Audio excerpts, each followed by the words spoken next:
adil ve kapsayıcı bir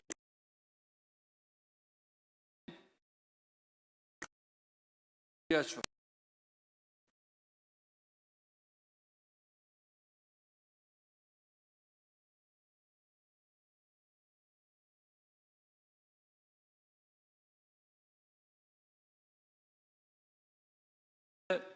Başlatmalıyız.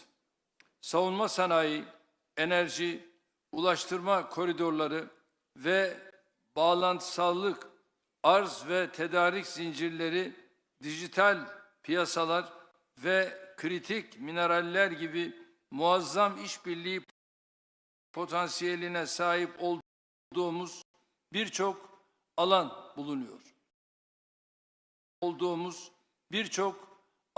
bulunuyor. Avrupa güvenliğinin geleceğini istişare ettiğimiz bu kritik dönemde Avrupa Birliği'nin kendi savunma sanayisini geliştirmesine yönelik gayretler faydalıdır. Bu çabaların NATO'nun merkezi rolünü aşındırmayacak şekilde birlik üyesi olmayan müttefikleri de kapsaması gerektiğini düşünüyoruz. ReArm ve SAFE gibi girişimlerin bu anlayışla yürütülmesinin Avrupa güvenliğinin hayrına olacağına inanıyoruz. Geçmişte Avrupa'da yaşanan birçok savaş ve ihtilaf bize göstermiştir ki savunma ve güvenlik gibi son derece hayati olan konularda bölündükçe zayıflıyoruz, birleştikçe güçleniyoruz. Kıymetli dostlar, ortak geleceğimizi düşünürken hiç şüphesiz ekonomik güvenliğimizi teminat altına alacak adımları da istişare etmemiz gerekiyor. Türkiye 1,3 trilyon dolar ekonomik büyüklüğü, 85 milyonu aşan genç ve dinamik nüfusu, rekabetçi sanayisi ve büyük tüketim pazarlarına doğrudan erişimiyle kritik önemdedir. Avrupa Birliği ile gümrük birliğimizin güncellenmesinin, tedarik zincirlerinin güvenliğine katkı sunacağı kanaatindeyiz. Ayrıca bu adımın otomotiv, ilaç, savunma sanayi gibi kritik sektörlerde ortak üretim ve yatırım imkanlarının önünü açacağına inanıyoruz. İnsanlarımızın ve dolayısıyla mal, hizmet ve sermayenin hareketliliğini kısıtlayan Schengen gibi vize uygulamalarının da gözden geçirilmesi şart. Son yıllardaki yatırımlarımızla ve doğalgaz alanındaki anlaşmalarla ülkemizi bölge coğrafyası için önemli bir enerji merkezi haline getirme hedefimize adım adım yaklaşıyoruz. Bölgenin en gelişmiş enerji altyapısına sahip ülkesi olarak enerji dönüşüm sürecinde Türkiye, Avrupa'da önemli bir aktördür. Yenilenebilir enerji alanındaki adımlarımız sadece ülkemiz için değil, tüm bölge için fırsatlar sunuyor. Çok taraflı ulaştırma güzergahlarının merkezinde konumlanan Türkiye, Avrupa'nın kesintisiz tedarik zincirlerinin muhafazasına ciddi katkı sağlıyor. Değerli dostlar, Ukrayna'da silahların susması ve barış zemininin oluşturulması için kritik bir dönemeçteyiz. Geçmişte olduğu gibi bugün de kapsamlı bir ateşkes öncelikli olmak üzere çözüme dönük çabaların her birine katkı sağlıyoruz.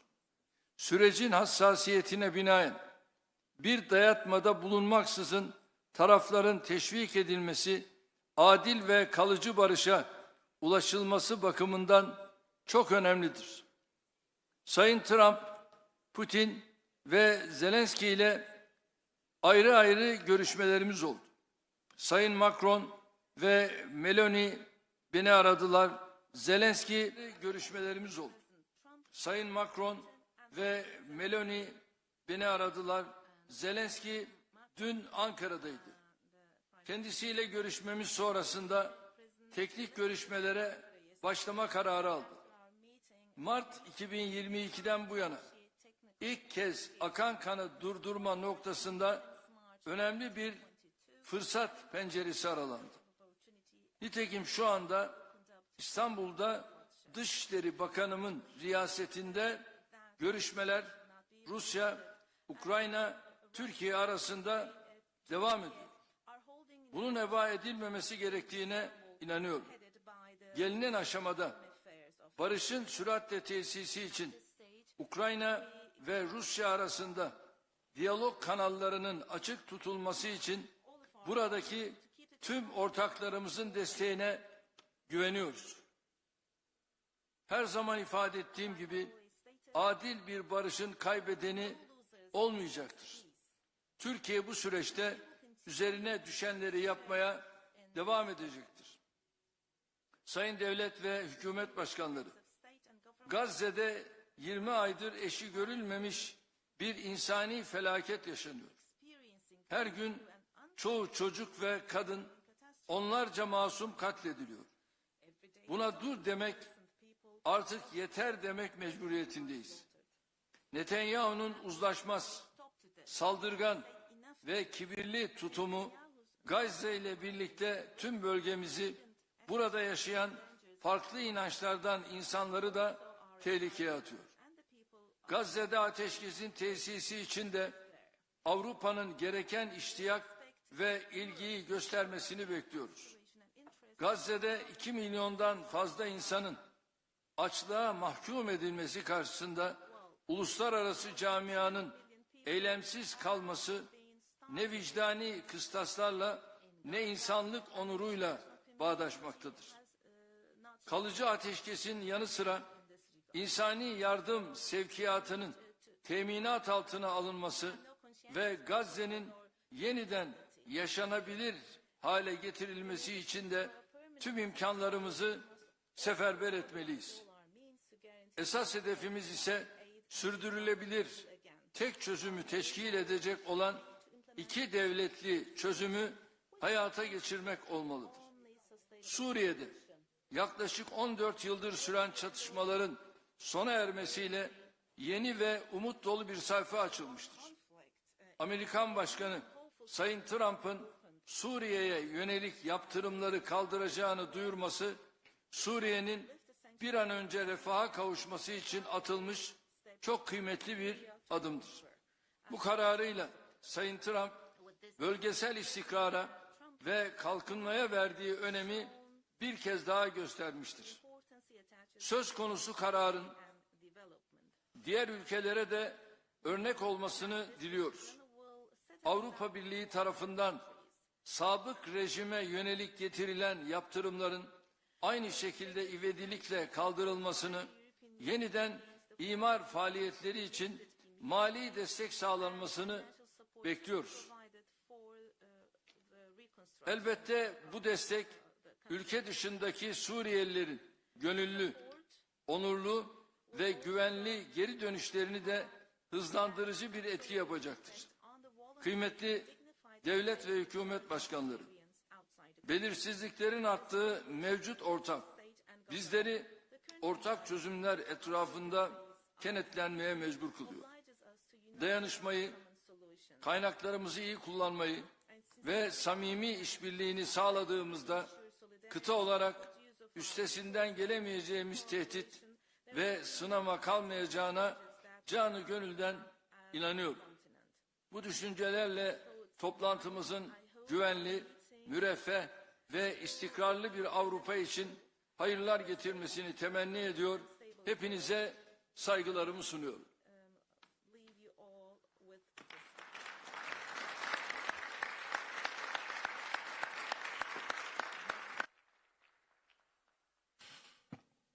Thank you very much.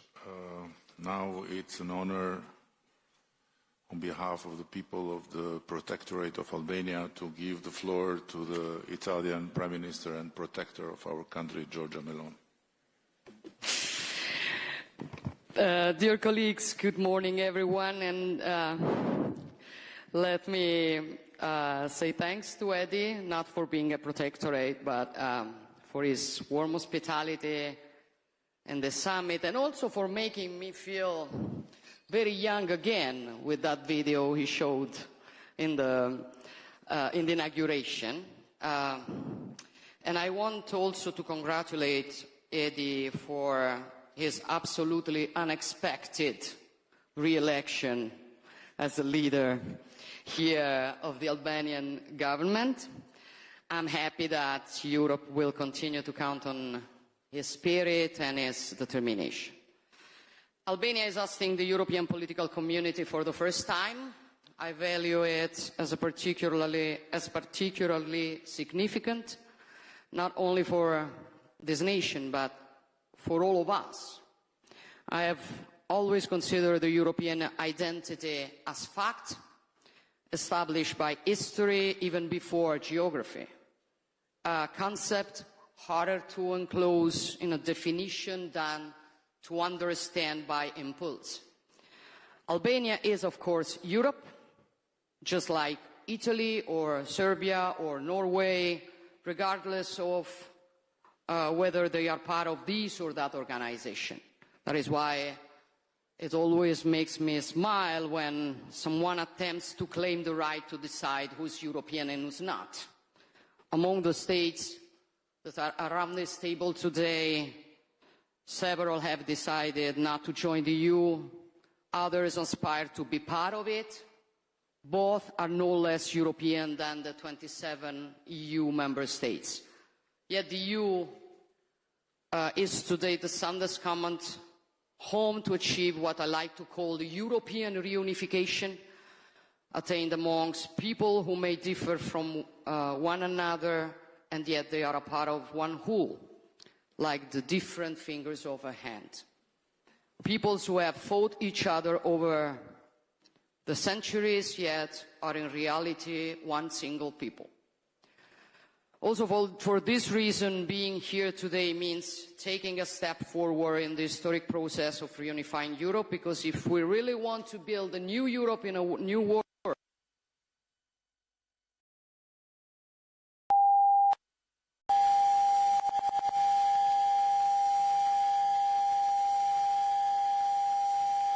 region between the East and the West, between what St. John Paul II liked to call the two lungs of Europe.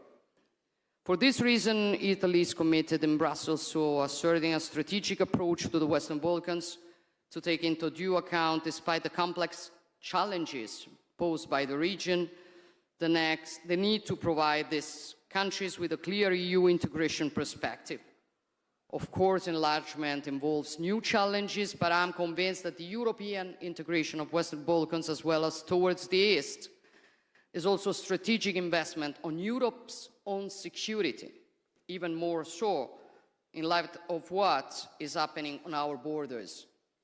We live in an extremely interconnected world. Our destiny's interdependence is fact. What happens on Europeans' eastern borders is connected with what happens on its Mediterranean borders and vice versa. The wound that Russia's wars of aggression against Ukraine has inflicted on the rules-based international system still produces destabilizing effects well beyond the war borders. And like a domino, this contributes to reigniting or detonating other crisis hotbeds. We have witnessed this in the Middle East, detonating other crisis hotbeds. We have witnessed this in the Middle East, and not only there. That is why we will continue to stand by Ukraine and to strive for this war to immediately come to an end, because our security and freedom depend on restoring the force of law over the law of the strongest. And speaking of Europe and freedom, I believe it is nothing more European than a people willing to risk everything to defend its own freedom and independence. Every day, the heroism and tenacity of the Ukrainian people reminds us what Europe is, and what the deepest aspect of our common identity is: freedom. We defend our freedom and we want peace. Volodymyr and the Ukrainian people want peace, and we newly witnessed it yesterday. The world saw who was really willing to sit at a negotiation table and who was not.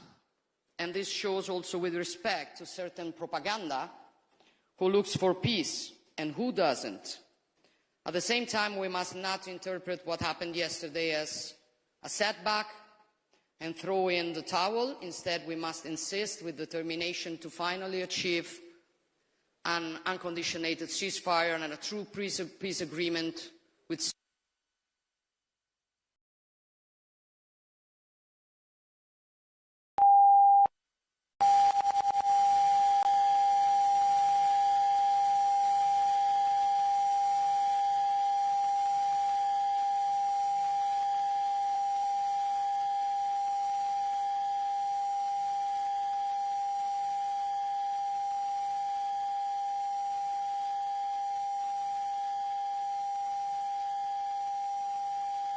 union amongst European states, if not for protecting what we are and what we want to continue to be in the coming decades and centuries in such a fast-changing world.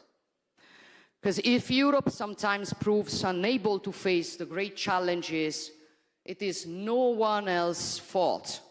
It is our responsibility. And it is up to us to choose whether to go along a decline or instead fight it.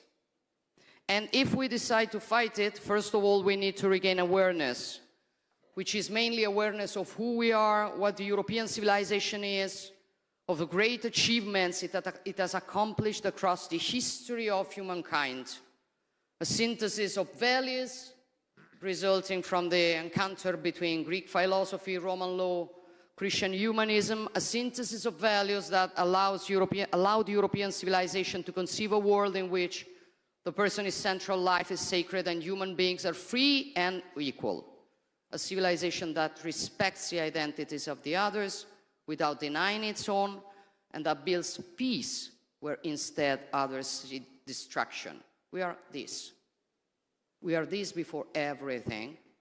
And I think we have, first of all, to remember it every day if we want to build a Europe up to the role received from history. Thank you.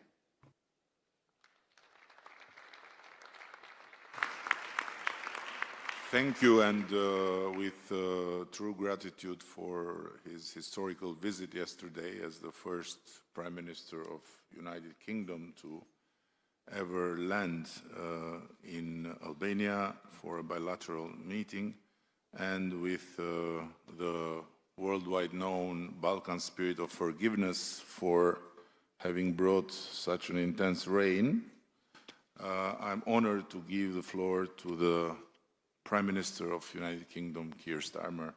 Thank you, and the floor is yours. Thank you, Eddie, and it's really good to see everyone around the table here today. And thank you, Eddie, for bringing us together. I would remind you it was sunny when I got off the plane yesterday morning. We brought the sun from London, and this rumour that the weather is down to the British is completely wrong. But look, you've brought us together, Eddie. It is a really important day, a really important meeting, because this is a crucial moment for our continent. And that's been reflected, I think, in the remarks of everybody so far. And I was struck by your opening words, Eddie, because we are entering a new era. We are all saying that, and we need to recognise that it's a new era, but it's one characterised by volatility and instability, sadly. That is the new era that we are entering. As we do so, the opportunity for all European leaders to come together, each of us facing challenges for our security and our economies. I think as we do that, the value of the EPC could not be clearer. So it is very important that we're here today. That's why I was so pleased to host the summit last year at Blenheim Palace, very shortly after my government was elected, within the first 2 weeks. I was very pleased because it was very important for me to signal our intent from the very beginning to work more closely with our European partners and strengthen the UK's relationship with the EU, not based on rehashing arguments about the past, but looking forward to the future. And since then, as you'll have seen, we've dramatically stepped up our engagement with European allies, recognising that partnership is vital to our delivery of security and renewal, and particularly to working people in the UK who want that security and that renewal and deserve it. And we will be strengthening our alliances across Europe, which is why I was really pleased, Eddie, to be the first British Prime Minister to come for a bilateral visit here to Albania and work with you as our partners. And that's why I'm very pleased to be hosting Ursula and Antonio in London on Monday for the first UK-EU summit, a very important moment in this new era. And a moment that is about recognising that many of the challenges we face, whether that's migration, growth, security, they are shared challenges, and only shared solutions will solve them. And obviously, our most urgent challenge here today is securing a just and lasting peace for Ukraine. A just and lasting peace. Those words, just and lasting, being so important. And that is why it's vital that we all step up to do more for our own defence. And last week I announced a major package of sanctions on the Russian shadow fleet, ramping up the pressure on Putin and protecting our critical infrastructure. And Emmanuel and I have worked very hard with many of you in recent months to bring together political and military leaders under our coalition of the willing. And I thank everybody who's been part of that. And of course, together with Friedrich and Donald, we joined Volodymyr in Kyiv last weekend.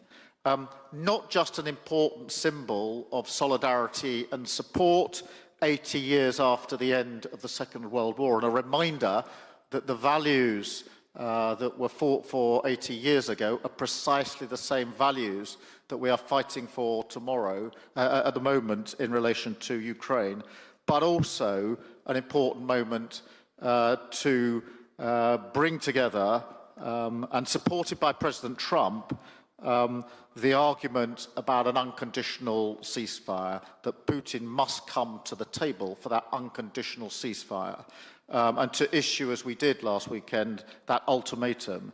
Now, having issued that ultimatum, we must be prepared to follow through, because if Russia won't come to the negotiating table, Putin must pay the price.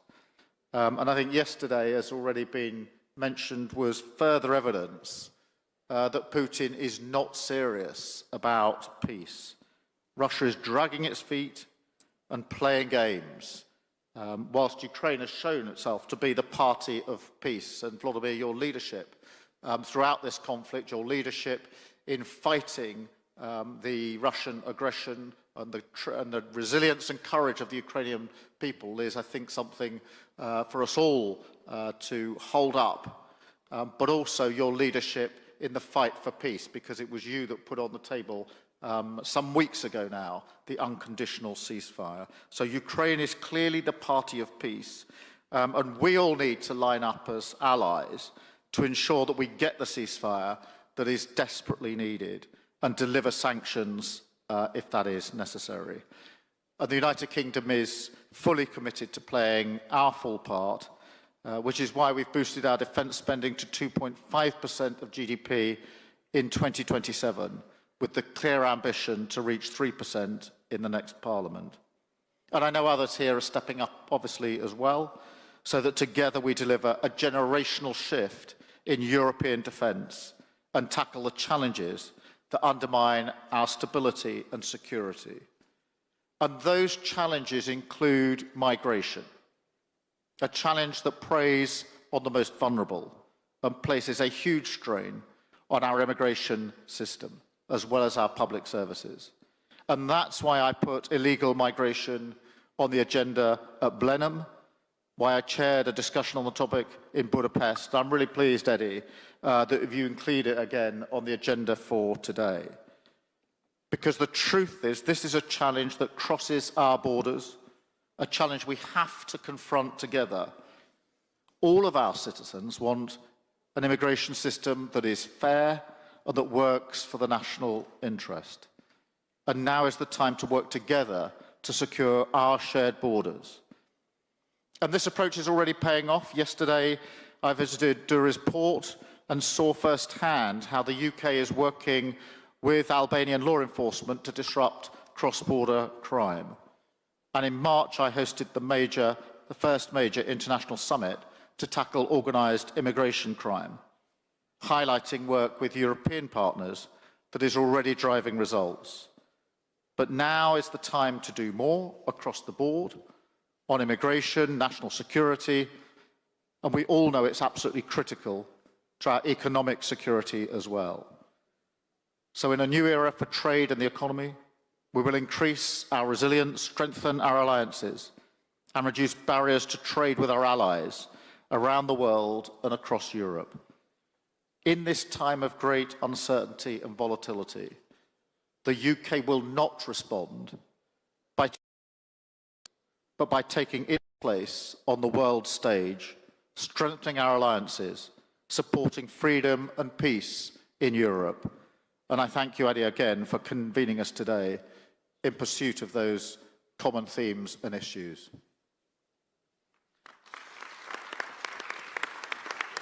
Thank you very much, and it is a unique privilege to have the chance to congratulate in person in Tirana newly elected Chancellor of Germany.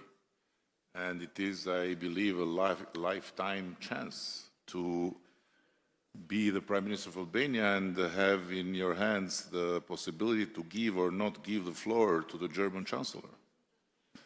So the floor is yours, dear Chancellor Merz, and congratulations, and we all look forward for the leadership of Germany.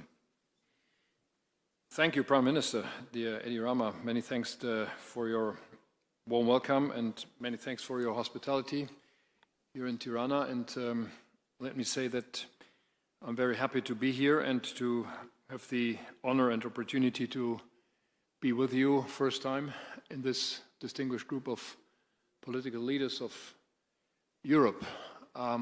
Thank you to all of you who sent congratulations to my election, and I'm looking forward to a very close cooperation myself, but our new government as well, with all of you. So it's strongly needed, but we are ready to do so. Having said that, allow me to focus on 2 or 3 issues briefly. The first one is this European continent is challenged by something which we have not yet seen for decades, which is a very tough and strong war in Ukraine. This is not just a war against this country. If it were so, it was critical and terrible enough. But this is something which is directed against the entire political order of our continent. So you all know that Donald, Keir, Emmanuel and myself, we went to Kiev to see President Zelenskyy last Saturday, and we did that not just on our own behalf. Hopefully we did that on behalf of all of you, to show our decision and our commitment to this country and to this European political order. And we are determined, the 4 of us, and I hope all of you, that we have to continue to give support, strong support, politically, economically, financially, militarily, to this country.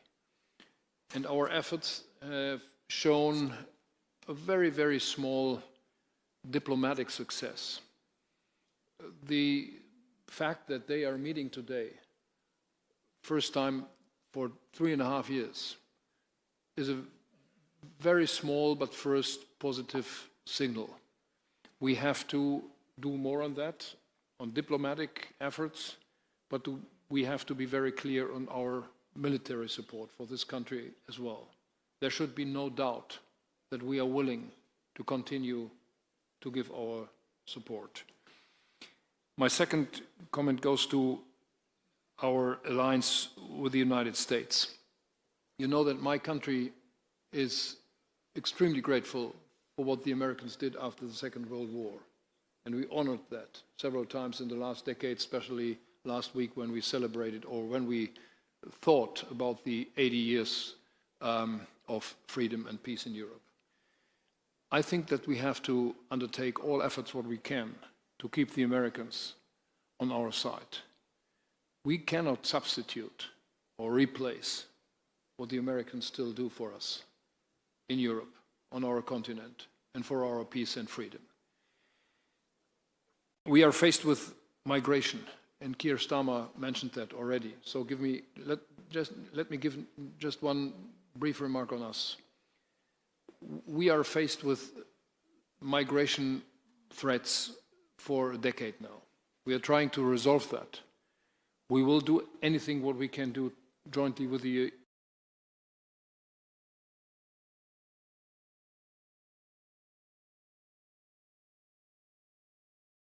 and we are trying to coordinate our efforts with all our neighbors. And we are not willing to do anything what is giving new threats to you. But let's do it strictly, jointly, and efficiently. Third remark goes to our military procurement. We are all willing to spend more on military and on defense. That's true and necessary. But I have one demand. Don't let us talk about money only. We have to talk about efficiency, about the numbers of systems, and about economies of scale. We are not receiving enough material for our money. We are spending a lot of money, and we have to do more. But just spending more money on systems which are too numerous, on procurement, which is too complicated, is not enough. So my country and my government is really ready to step forward in terms of more efficiency, better procurement, better cooperation on the European continent.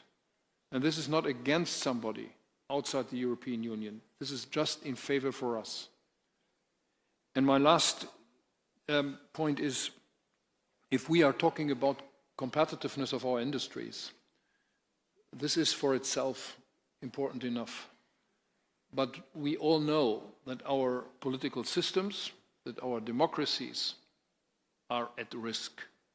And so if we are showing ourselves able to resolve the problems, the war, the strong migration problems, the competitiveness of our industry, we will prove that our political systems, that our governments, that our democracy is strong enough to do that. And that is, in my view, something which we have all to keep in mind when we are dealing with these issues on the European level. Last but not least, a promise. I know that there were some critics about the German engagement or the German commitment to Europe, to the European institutions and to the European Union. I asked my government to be as much as possible present on the European level, in the Council of Ministers, on other European institutions like this one and others, to show that Germany is clearly committed to what is necessary now in Europe, and that we are willing to find a new approach on our European commitment. That's not because we love Europe so much, that is because we all know that we can only be successful jointly. So many thanks for your warm welcome in this group. I'm looking forward to cooperate with you. I'm feeling very much at home in this group of people. Thank you so much.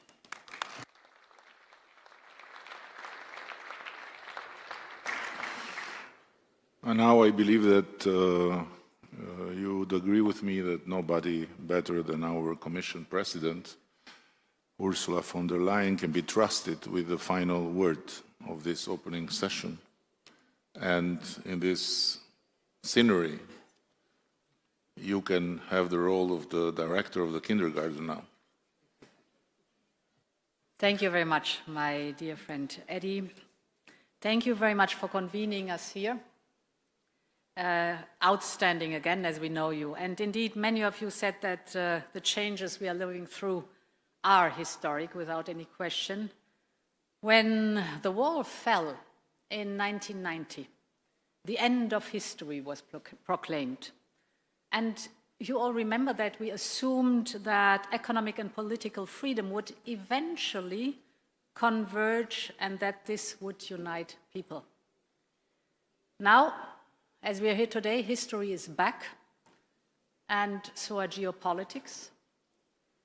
What we have perceived as a world order is becoming a world disorder, triggered not least by Putin's imperialistic ambitions and other geopolitical struggles.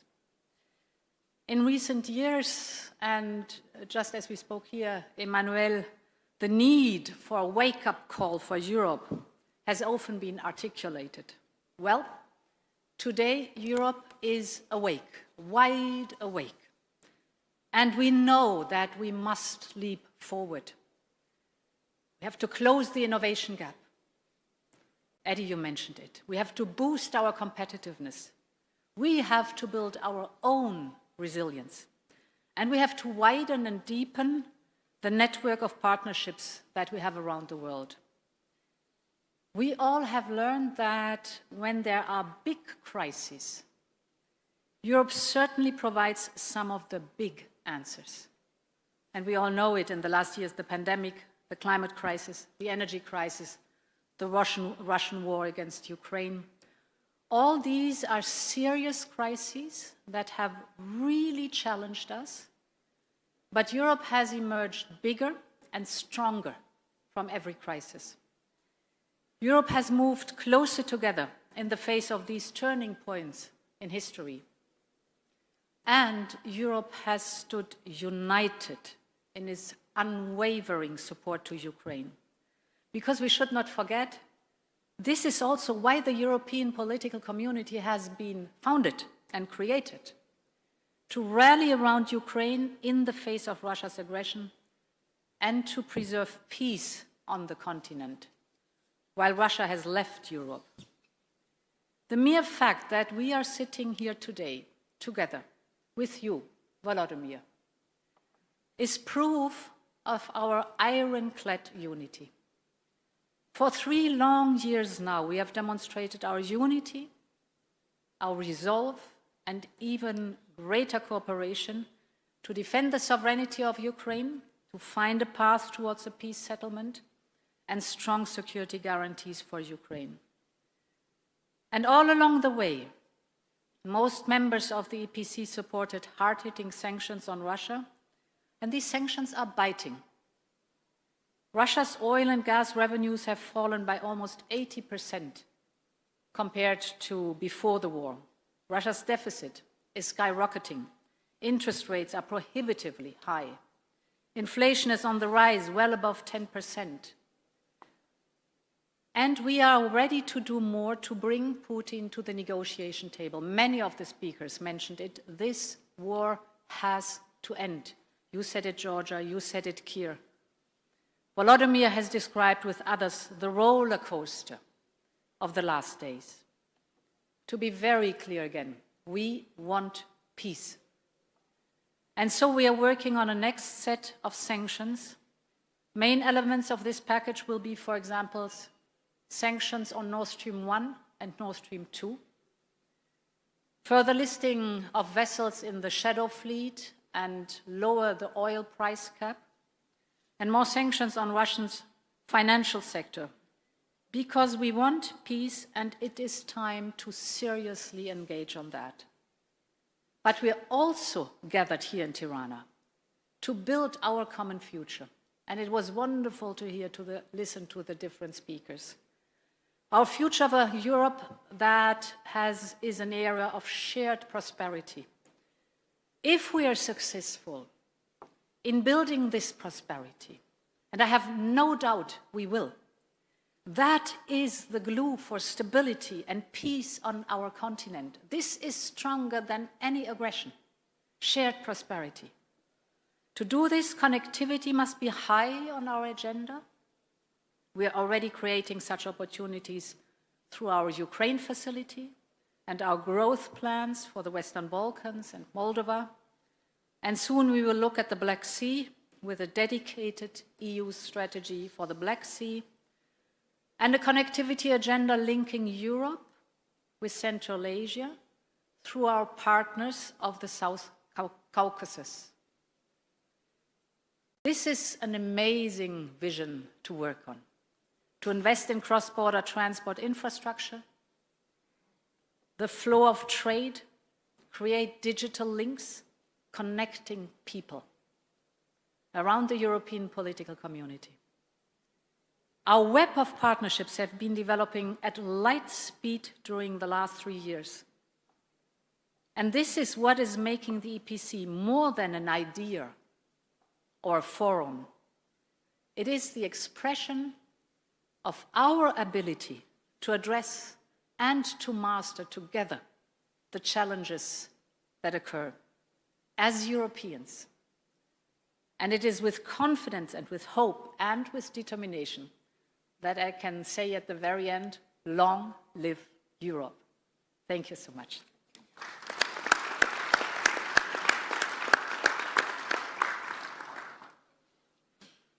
Thank you, and I want to share with you that in our first common law, written in Middle Age, there is a very fundamental chapter about hospitality. And it starts with a quote that goes, "The house of the Albanian belongs to God and the guest." That quote is really very profound, and it's the origin of the fact that we ended the Second World War as the only country that had more Jews after than before, because they were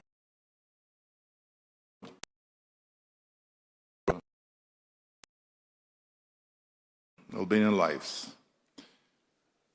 But among many commandments, feeding well the guest is absolutely crucial. So please follow me now, and by EU that there is no free lunch, you will change your conviction. There is for Albania in whatever capacity. And in 1 hour, we have to go back and to make Europe work. Thank you. Thank you.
Perfetto.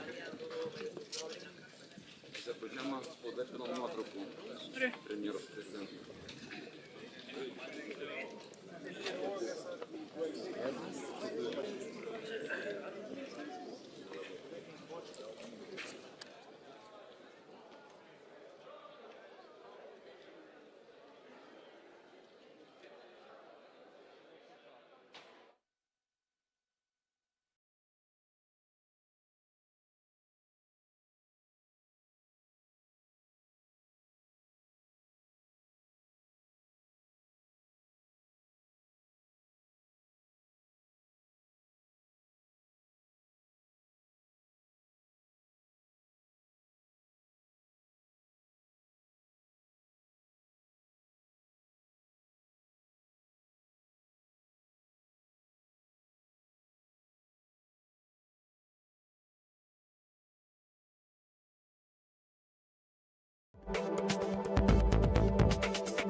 Yeah.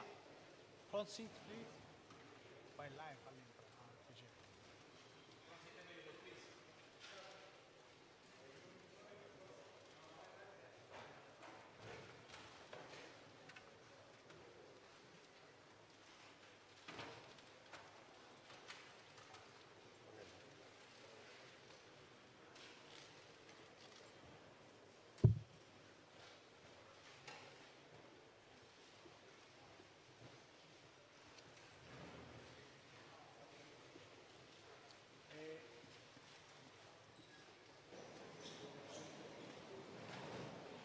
Fate entrare queste persone.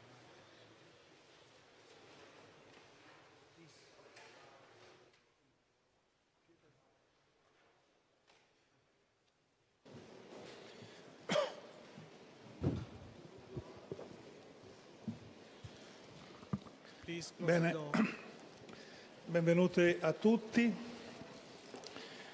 Abbiamo rispettato i tempi.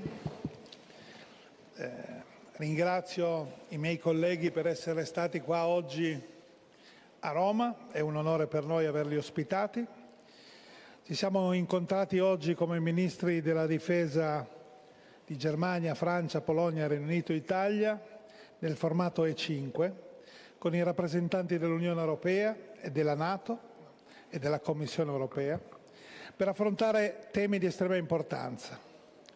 Ringrazio tutti per lo straordinario lavoro che siamo riusciti a fare oggi.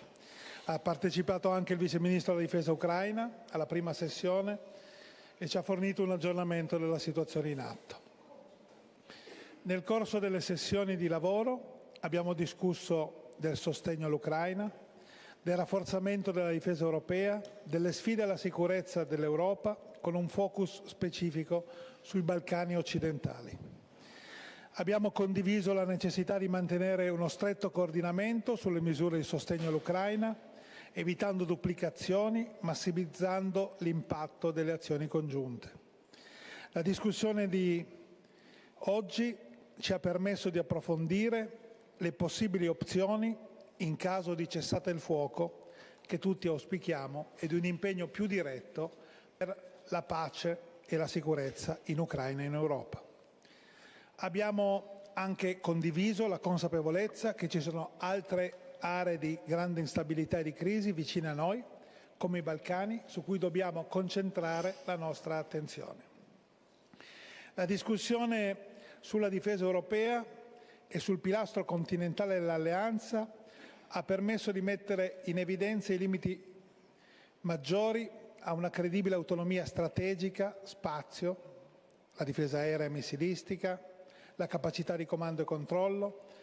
Sono aree capacitive sulle quali abbiamo condiviso la necessità di cambiare il passo per non rischiare di perdere una rilevanza strategica e di non esprimere deterrenza e difesa credibile, allo stesso modo sulla cyber e sulla guerra ibrida in generale.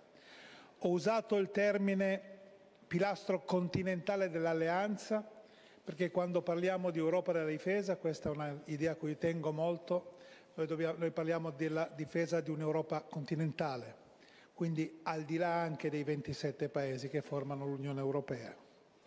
Un cambiamento di passo è necessario anche nel campo delle nuove tecnologie, con i loro rischi e le loro opportunità, in particolare per quanto riguarda la minaccia ibrida e la disinformazione. Abbiamo riconosciuto quanto sia importante e urgente adottare in questo settore un approccio condiviso, anche attraverso la creazione di strutture dedicate. Il lavoro non finisce qui, già nei prossimi giorni i nostri staff si incontreranno per definire azioni e iniziative concrete e per avere un ritorno tangibile nelle direzioni che abbiamo indicato nella riunione di oggi. Grazie a tutti voi per essere qua presenti e lascio la parola ai miei colleghi. Boris. France. C'è un ordine. Mr. Lecornu. Lui. Please. Sorry. Excusez-moi, mon ami. Excusez-moi, mon ami. Vas-y, Boris.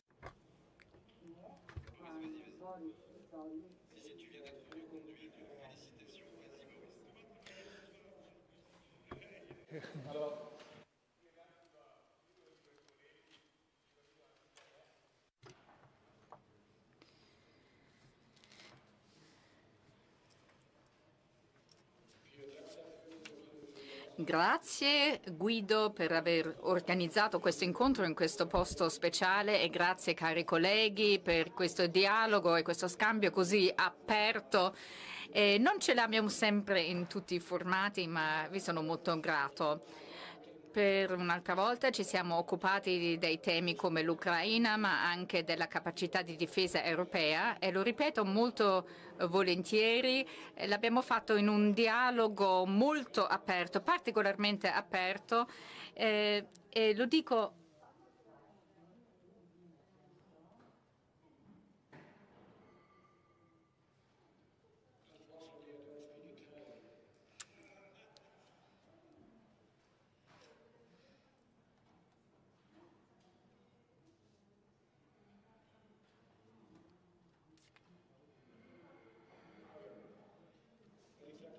Quindi, lo ripeto molto volentieri, questa è la forza di questo team, di questo gruppo dei 5 che Sébastien Lecornu e io abbiamo fondato l'anno scorso.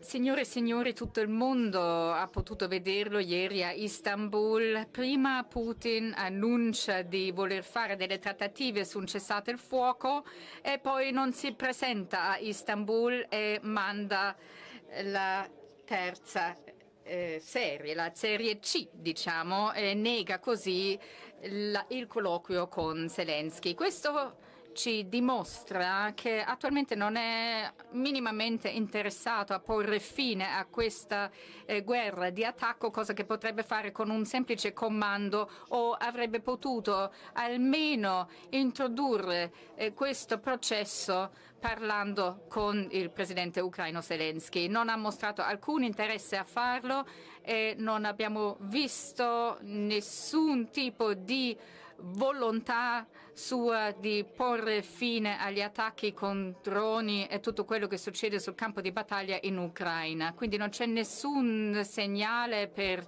voler trovare una soluzione pacifica. Il messaggio del gruppo dei 5 è molto chiaro.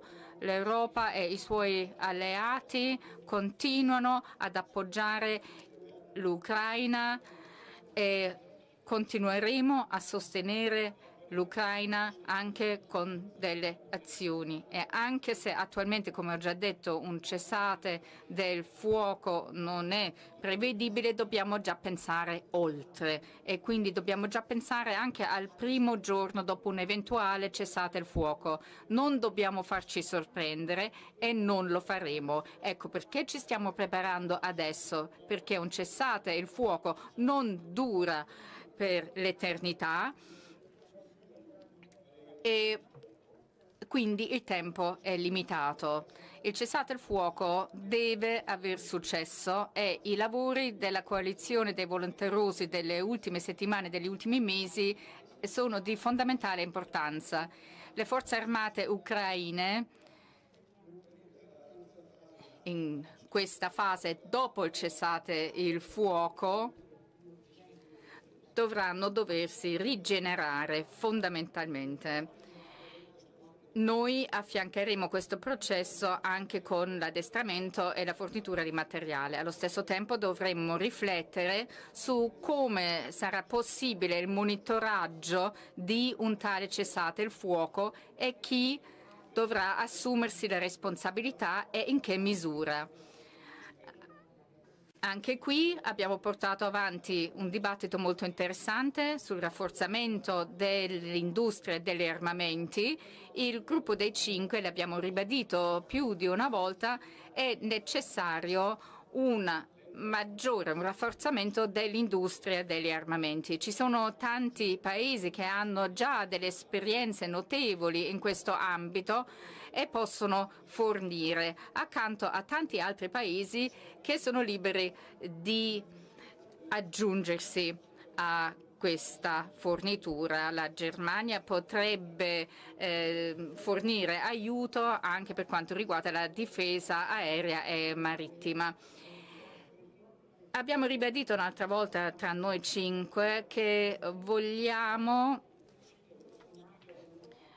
dei vogliamo aprire i contratti quadro che esistono per la fornitura di beni militari, e in questo modo il procurement sarà più accessibile. Possiamo utilizzare gli stessi sistemi per l'addestramento e siamo maggiormente interoperabili. Con la Sky Initiative l'abbiamo già sperimentato e lo vogliamo fare anche in futuro. E il tempo ovviamente è decisivo, è cruciale. Non abbiamo 10 anni per ampliare le nostre capacità, le lacune ci sono ed è per questo che è il compito di tutti i paesi della NATO di agire presto per chiudere le lacune e per mettere in atto le decisioni del vertice della NATO. Non importa se sarà il 2 o il 3%, è importante raggiungere gli obiettivi di capacità. Il gruppo dei 5 ha riconosciuto questa necessità e sì, vogliamo fare sul serio. Merci beaucoup. Merci d'abord à Guido.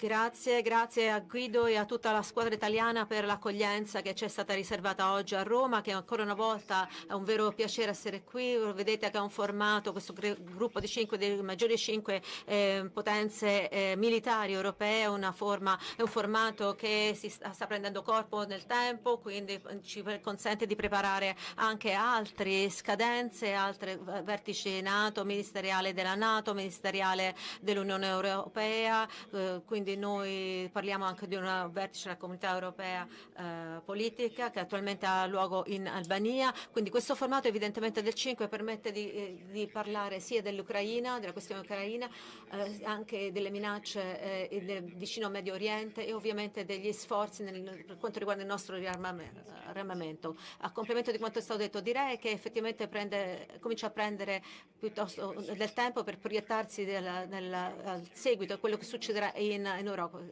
Ucraina. Chiaramente ci sono molte incertezze sul modo in cui il cessate il fuoco potrebbe essere accettato dalla Russia, perché vedete che in questo momento non lo è, come le discussioni diplomatiche verranno affrontate nei giorni e mesi prossimi. Bisogna tenere un rapporto di forza e soprattutto, come è stato detto, una parola sulla quale vorrei insistere nella comprensione è come possiamo rigenerare le forze ucraine formate sul breve e medio periodo, perché sapete che tra le richieste russe c'è anche, in fondo c'è la forma di smilitarizzazione dell'Ucraina che fa parte delle discussioni avanzate da Mostra. Per noi si tratta non solo di continuare ad aiutare a breve termine l'Ucraina, ma anche di farlo a medio e a lungo termine, quindi questo pone anche una riflessione in termini di bilancio, perché questo l'abbiamo detto ai nostri partner ucraini che devono mobilitare tutti gli strumenti che abbiamo immaginato, quindi ad esempio l'utilizzo dei beni congelati russi, quindi attraverso il meccanismo ERA, è vero quindi a breve e a lungo termine. L'Unione Europea, perché partecipava alle nostre discussioni questa mattina, sia con la Commissione, con il rappresentante anche delle relazioni esterne, che devono ovviamente riflettere a come nutrire questi sforzi di rigenerazione per l'esercito e le forze armate ucraine. Sono gli stati effettivamente che supportano questo termine. Con l'alleanza. Il terzo capitolo è quello del riarmo. Abbiamo approfittato anche della presenza del commissario europeo per la difesa e lo spazio per ricordare alcune urgenze e evidentemente abbiamo parlato dello spazio, connettività, accelerazione di Scarré, che è un'iniziativa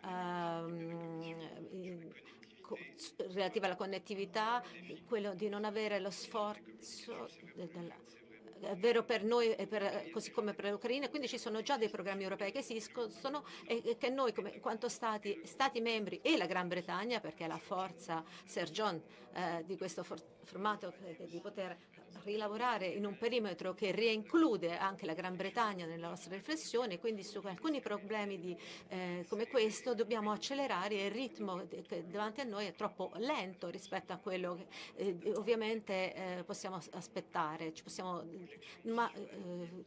Per quanto riguarda il futuro, l'intelligenza artificiale,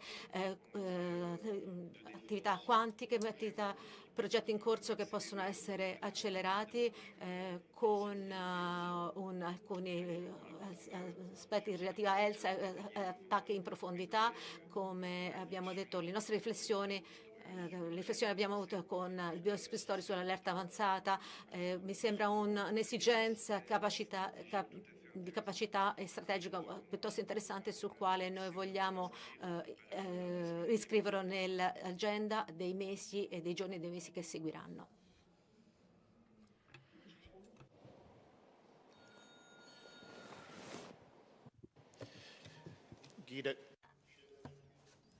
Grazie Guido, grazie a tutta la squadra per averci ospitato qui. Sono ansioso di tenere la quinta riunione di questo formato. Non posso promettere certo che ci saranno le stesse condizioni climatiche o lo stesso buon caffè. È stata veramente una riunione proficua. Prima di tutto l'Ucraina. Il ministro Boyev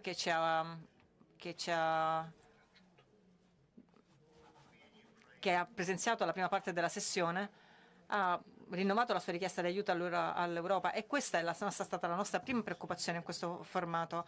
La sicurezza delle nostre nazioni, la sicurezza dell'Europa inizia in Ucraina. Per quanto riguarda quello che sta succedendo a Istanbul, come ministri della difesa, noi certo non dobbiamo mettere in pericolo il processo di pace. Il nostro ruolo come ministri della difesa è di mettere l'Ucraina nella migliore posizione possibile perché stanno combattendo sul campo e devono sedersi a una posizione di forza al tavolo dei negoziati. Boris Pistorius, la Germania, il Regno Unito hanno preso la leadership di questo gruppo del gruppo di contatto che sta accanto all'Ucraina, che la supporta nella sua lotta.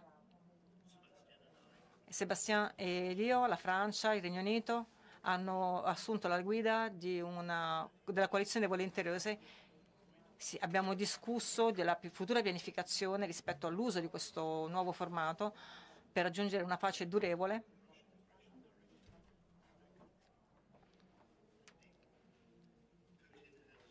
Putin ha esposto la sua doppia faccia oggi. Dice che di volere la pace, ma rifiuta il cessate il fuoco, non è disposto ad accettarlo. Dice di volere la fine della guerra, ma continua a uccidere i civili e propone dei colloqui, ma poi non si presenta. Potrebbe finire la guerra adesso. Quando celebra il giorno della vittoria a Mosca, non c'è vittoria per Putin in Ucraina.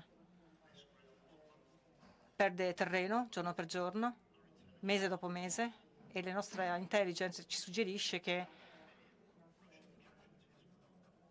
raggiungerà la soglia di 1 milione di vittime in questa guerra, di vittime russe.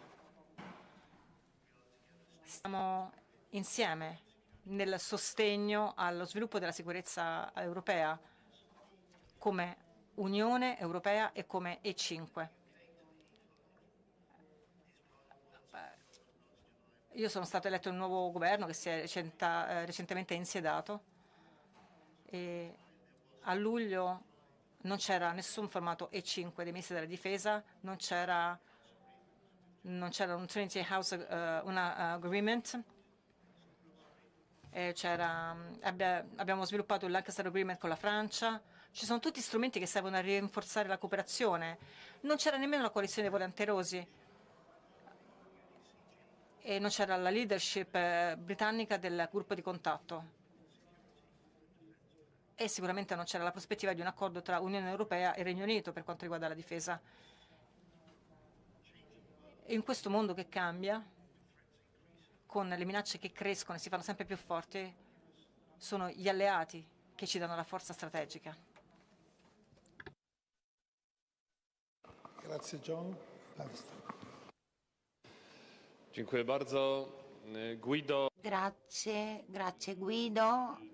Ringraziamo molto per l'invito. Incontro di 5 ministri della difesa dei paesi europei, ha il potenziale maggiore militare e ha delle capacità operative maggiori. Non è una cinquina casuale. Ringrazio Sebastian, ringrazio Guido, ringrazio Boris per questo incontro.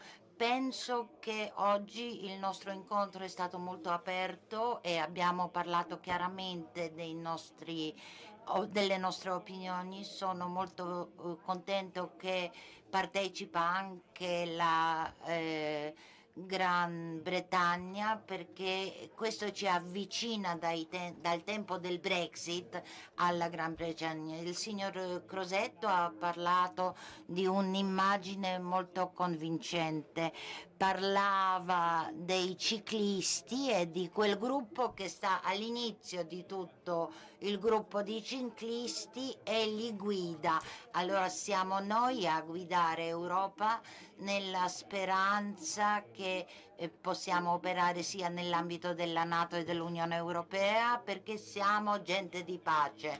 Siamo qui per far sì che ci sia la pace e le strategie dei nostri paesi, la strategia occidentale è una strategia a favore della pace. Non valiamo per nulla la guerra e tutte le operazioni, tutte le discussioni che facciamo, tutte le discussioni che parlano anche dei fondi più cospicui per la difesa, tutte le discussioni che riguardano il potenziamento della nostra difesa sono delle discussioni per la pace. La pace non si può difendere da sola e ha bisogno delle nostre forze, delle forze dei nostri 5 paesi, dell'alleanza transatlantica. Dobbiamo garantire questa sicurezza transatlantica sostenendo l'Ucraina e sostenendo la sua indipendenza. L'Ucraina sta guardando verso l'Occidente e non guarderà mai verso Mosca, perché non si potrà mai ripetere la situazione dopo la rivoluzione del Maidan. Questo sarebbe stata una soluzione peggiore per tutta Europa. Oggi non abbiamo alcun segno di ciò, ma se l'Occidente non sosterrà l'Ucraina in tutti i modi, l'atmosfera in Ucraina potrebbe anche cambiare. Adesso stiamo parlando che cosa fare dopo che ci sarà la pace. Dopo l'incontro di ieri a Istanbul vediamo che la Russia non ha alcuna volontà di arrivare alla pace, che ci sta prendendo in giro, giocando sul tempo, cercando di allungare i tempi. Quindi la dobbiamo chiedere di arrivare alla cessazione di fuoco immediato e dobbiamo essere pronti a questo momento. Questo è il risultato delle nostre discussioni. Dobbiamo prepararsi per il giorno dopo il cessate del fuoco. La Polonia sottolinea il suo ruolo come guida logistica.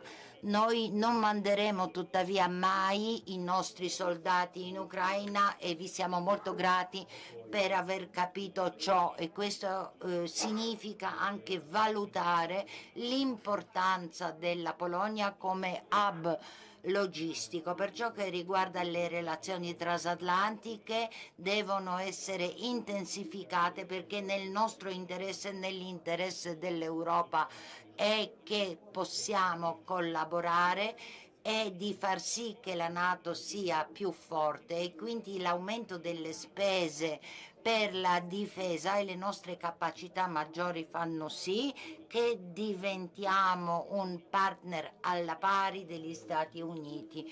così possiamo anche aspettarci da loro una partnership reale. È fatto molto positivo che Europa si sia svegliata, che è la più forte da 30 anni, dal momento della fine della guerra fredda. Non c'è mai stato in questi 30 anni una volontà così forte di aumentare le capacità di difesa. Quindi valutiamo positivamente che l'Europa valuti le possibilità di una nuova di un nuovo finanziamento delle spese per la difesa. Questo non è contro la NATO, è affinché la NATO sia più forte. Alcuni cercano di contrapporre Unione Europea alla NATO, ma entrambe le alleanze sono in Europa. Un'alleanza stabilizza lo sviluppo, mentre l'altra alleanza è un'alleanza militare, e quindi se noi spendiamo di più è la NATO che si rinforzi, non è gli interessi della NATO non sono contrari a quelli dell'Unione Europea.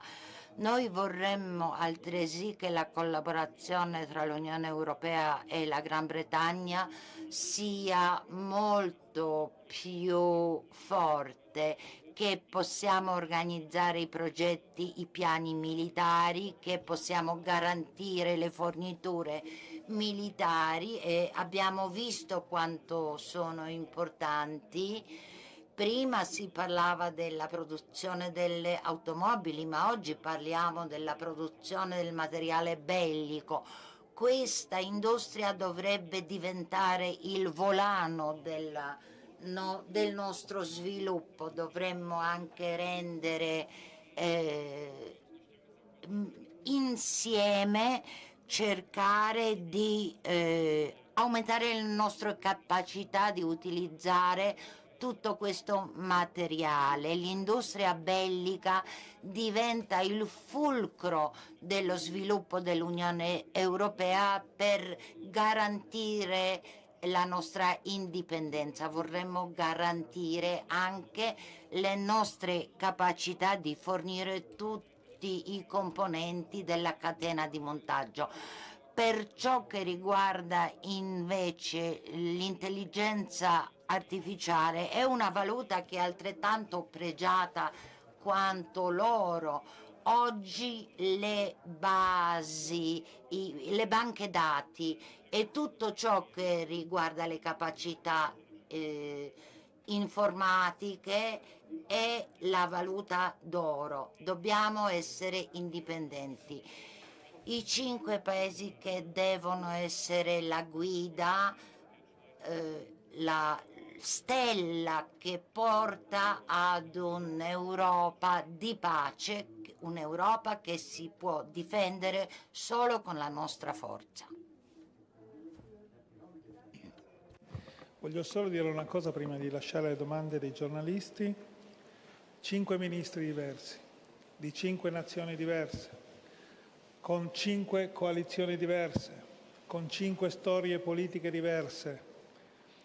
Abbiamo tutti la stessa idea del pericolo che corriamo, abbiamo tutti la stessa idea della necessità di un'Europa della difesa da costruire, abbiamo tutti la stessa visione.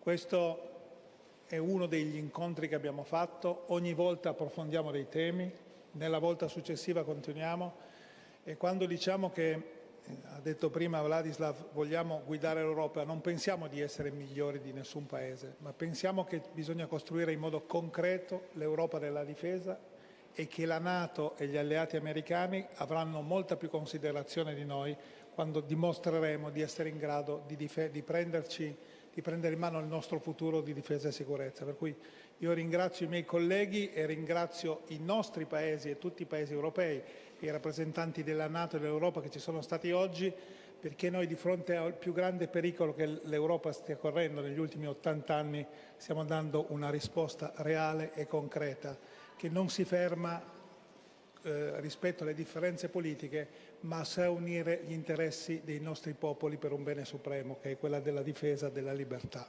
Grazie. Okay, now we will take some questions. Bene, prendiamo delle domande. La prima è per il ministro italiano, il ministro Crosetto, Anna Paola Ricci di Rai TG1. Salve, buonasera Ministro.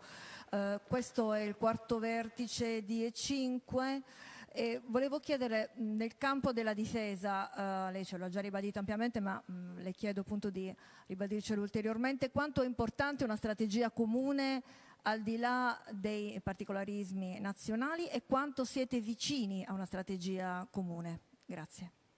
Un'altra domanda, la devo fare adesso o l'altro turno? Prego? Better next one. Ok, next one. Grazie. Il fatto che ci vediate assieme significa che noi siamo consapevoli che ognuna delle nostre nazioni è troppo piccola per affrontare le sfide che abbiamo davanti. Intanto perché, escludo da questo discorso le altre nazioni, parlo più facilmente per me la Germania, noi negli ultimi anni non abbiamo investito in difesa quante altre nazioni, non pensavamo fosse così importante e necessario, adesso l'abbiamo capito, dobbiamo recuperare un gap, lo hanno detto prima i miei colleghi, il gap è intanto anche industriale, perché le nostre industrie della difesa non erano preparate a produrre le quantità di armamenti che adesso sono necessarie per difenderci, ma abbiamo superato gli egoismi, li stiamo superando, non è facile, ogni mese si supera qualcosa, ogni mese cerchiamo di trovare percorsi comuni, grazie all'Europa e grazie alla Nato, e ripeto, queste riunioni servono a queste. Ogni riunione noi facciamo un passo avanti verso l'integrazione, verso la capacità di conoscerci, di rispettarci, perché non ci incontriamo solo noi 5. Dietro i nostri incontri ci sono gli incontri dei nostri staff, dei nostri capi di forza armata, dei nostri capi di Stato Maggiore. La coalizione dei volenterosi, ad esempio, ha sì gli incontri politici, ma incontri tecnici fatti da militari che osservano e pianificano, ad esempio, tutte le condizioni che possiamo avere di fronte nei prossimi mesi, il giorno che arriverà la tregua, con tutti gli scenari possibili, ed elaboriamo ogni giorno scenari diversi e risposte diverse, per cui è un percorso importantissimo che abbiamo iniziato a fare tutti insieme e che sta facendo crescere velocemente l'Europa della difesa. Next question for the French Minister of Defense, Monsieur Lecornu. La prossima domanda sarà per il Ministro della Difesa francese, Anna Rosa di ADP, Associated Press. Il microfono.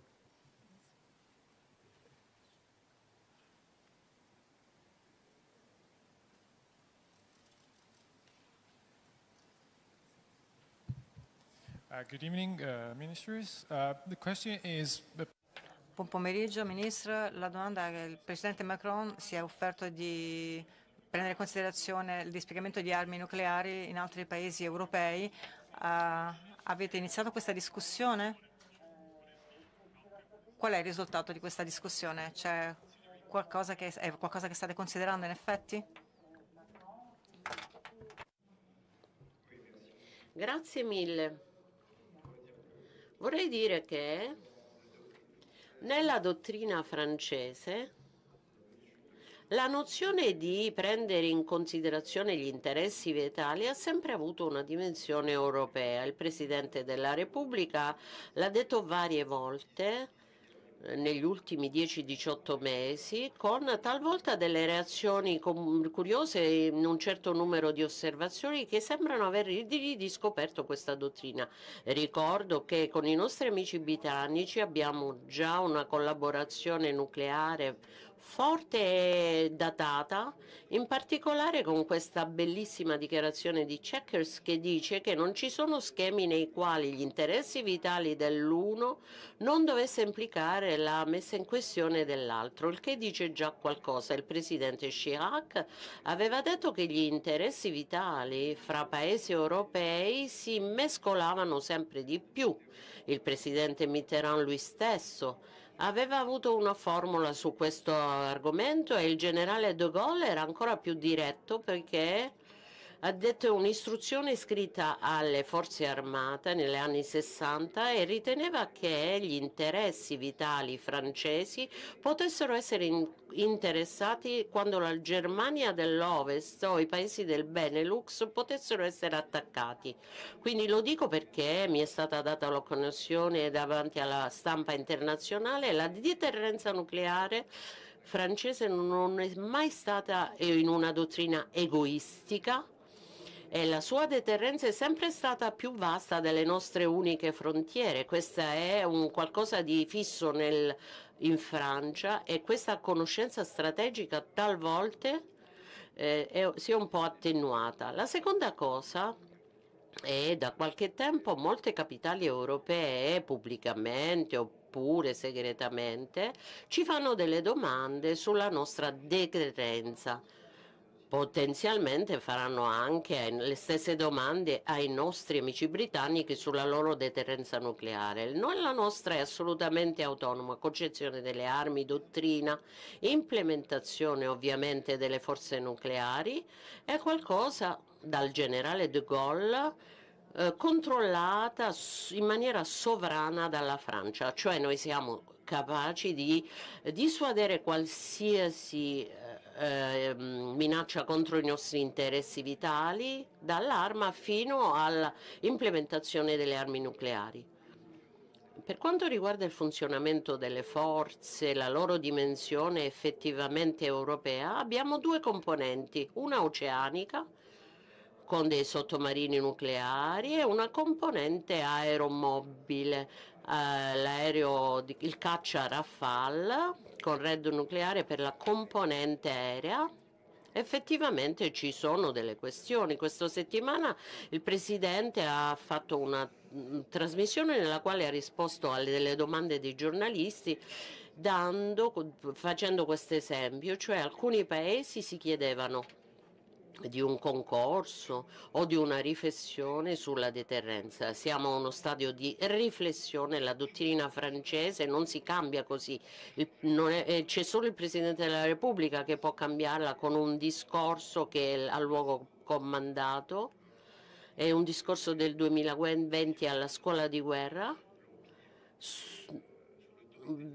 Viviamo sotto l'autorità della dottrina che aveva indicato all'epoca, e l'istruzione che ho ricevuto da parte sua è di spiegare questa deterrenza nucleare a dei partner, a dei ministri, a dei parlamentari, ai vari osservatori o pensatori che hanno guardato per anni unicamente alla deterrenza nucleare americana.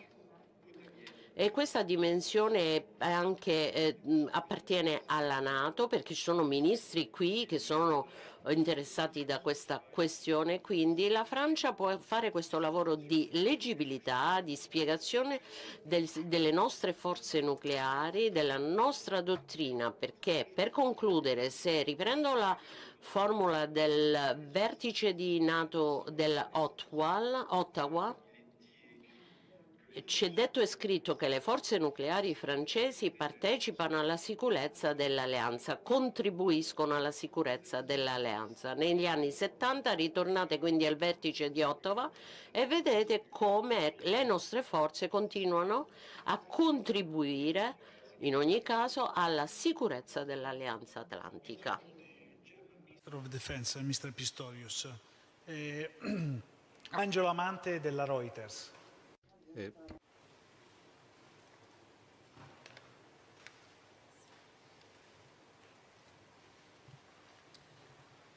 Buongiorno Ministro, volevo chiederle riguardo, lei prima ha fatto cenno all'aumento delle capacità di difesa come anche i suoi colleghi, volevo chiedere se il vostro governo supporta la proposta americana di aumentare la spesa di difesa al 5% del prodotto interno lordo per ciascuno Stato. Grazie.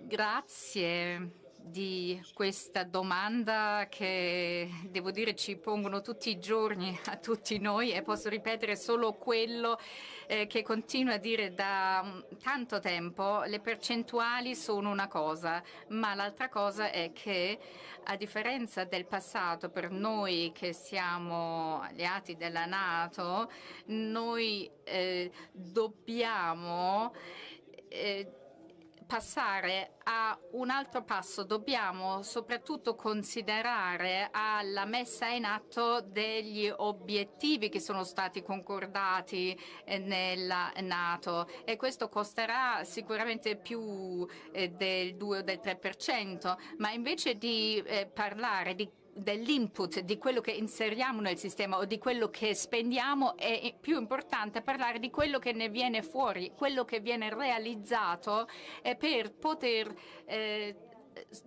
adempiere al nostro compito e creare una vera deterrenza. One question for the minister, Polish minister. Una domanda per il ministro polacco. Ministro Kamish. Silvia Wisoczka dell'agenzia stampa polacca. Silvia Wisoczka dell'agenzia polacca di stampa. Chiederò in polacco.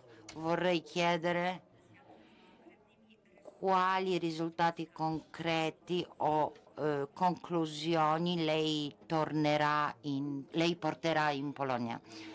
Grazie per questa domanda, ne ho parlato un po'. L'Europa ha bisogno dei leader, ha bisogno delle spinte, ha bisogno di una tempistica rapida e questo gruppo è un gruppo che rappresenta gli eserciti più forti. L'armata polacca è di 8.000 soldati, e il processo di trasformazione in atto che consiste nel miglioramento delle capacità operative costa circa il 5% del PIL, la metà, secondo i resoconti della NATO, è destinata alla trasformazione. Questo è il passo che abbiamo fatto. Che cosa possiamo fare insieme? Soprattutto operare a favore di un'Ucraina indipendente e democratica. Questo è l'obiettivo chiave, anche per mezzo dell'insegnamento e della formazione dei soldati ucraini insieme ai nostri alleati. L'altra questione è di mantenere le relazioni positive transatlantiche affinché si badi all'unità dell'Alleanza Atlantica, affinché si possa guardare insieme a tutto ciò che succede in Europa, ma anche a 360 gradi, e questo ci lega tutti. Abbiamo parlato anche delle questioni che storicamente sono stati difficili, e anche lì il coordinamento del nostro operato è necessario. L'altra questione è l'industria bellica, le iniziative comuni e anche e soprattutto le questioni che riguardano lo spazio e l'intelligenza artificiale, la difesa contraerea, antidroni, e tutto ciò ci lega intensamente. Vorremmo che il nostro operato sia più coeso possibile, che si possano scambiare le informazioni e formare insieme i nostri eserciti. Questo che ci lega però per davvero è veramente la nostra corsa alla pace. Noi cerchiamo di innalzare i finanziamenti, di creare le alleanze e di costruire la resilienza della società civile per difendere il nostro territorio, perché non ci sia mai la guerra, perché nessuno abbia l'idea di attaccare qualunque paese dell'Unione Europea, del nostro continente, e non c'è un altro scopo da raggiungere attraverso l'aiuto all'Ucraina. For the United Kingdom Minister of Defense, Mr. Healy. Una domanda per il ministro inglese, Nick Casmin del Financial Times.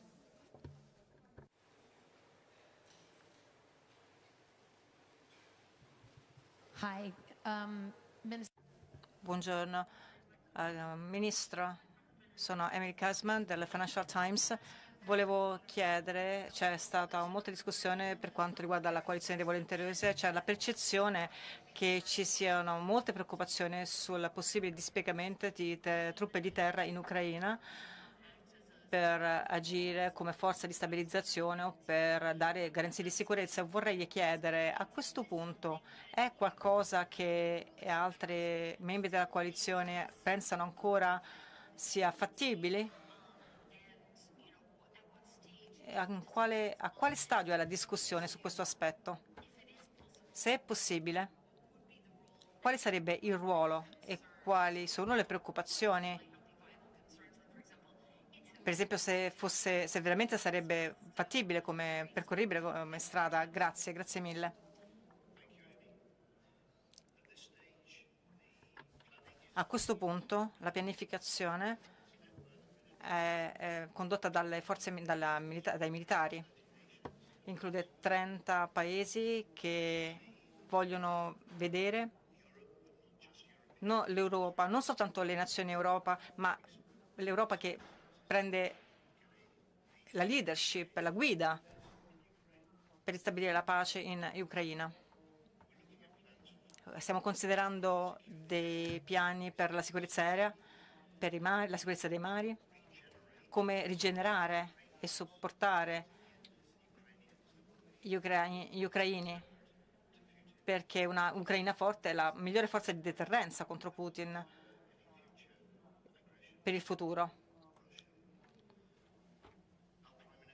Il nostro primo ministro e i nostri leader hanno reso chiaro che se è necessario è disponibile a mandare truppe in Ucraina, e il nostro ruolo possibile a giocare un ruolo, quindi insieme ad altri attori. Veramente non vorrei parlare dei dettagli perché non vorrei informare di questo anche Putin, ma c'è una fase di pianificazione a livello operativo, ma deve rimanere informazione classificata per essere efficace. Okay, if we have time, Se c'è tempo ci sarebbero altre domande, una domanda ciascuno, va bene? Per il ministro Crosetto, da Sky. Sì, buonasera Ministro. Abbiamo sentito, ci sono, secondo fonti di stampa, il segretario di Stato americano Rubio avrebbe detto che per rilanciare quelli che sono dei colloqui di pace che non stanno dando i loro frutti, nonostante quelle che fossero le avvisaglie o perlomeno le speranze prima che iniziassero in Turchia, c'è più necessità di coinvolgere l'Europa, in particolare i 5 paesi che voi state rappresentando. Voglio sapere se questo lo ritiene comunque un cambio di strategia da parte americana, se effettivamente questa necessità di coinvolgimento può comportare, in particolare per l'Italia, un incremento maggiore dei fondi per la difesa rispetto a quelli fin qui prospettati. E poi una curiosità adesso rispetto a quello che diceva il ministro francese Lecornu, parlava del fatto che i ministri qui hanno palesato interesse rispetto a una deterrenza atomica. Volevo sapere se anche in Italia c'è una riflessione in tal senso. Grazie. Io non sono interessato al fatto che al tavolo della pace partecipino i nostri 5 ministri. Io sono interessato che al tavolo della pace ci sia l'Europa continentale, ci sia la NATO, ci siano i paesi che hanno vissuto questa guerra e hanno supportato l'Ucraina finora, ma ci sia soprattutto un'Ucraina in grado di preservare i propri interessi. Ma quello che vorrei ancora prima di quello è che ci fosse un tavolo della pace e, come diceva prima il collega Boris, il tavolo della pace c'è se quando è presente un presidente si muove l'altro presidente e non la serie C o D. E quindi questa è la nostra preoccupazione principale. Nessuno di noi ha voglia di farsi vedere, di arrivare al tavolo della pace. Abbiamo tutti voglia che l'Europa ci sia, non importa chi rappresenterà l'Europa. Come dicevo prima, abbiamo una visione comune, abbiamo un obiettivo ed è quello che auspichiamo. Noi stiamo ragionando come se la tregua ci fosse, la pace ci fosse, per quello che servirà dopo, per garantire la sicurezza, la pace, il rispetto delle regole che saranno passate. Su questo ragiona la coalizione dei volenterosi, per questo partecipano oltre 30 difese tecniche, quello è un ragionamento tecnico, neanche politico.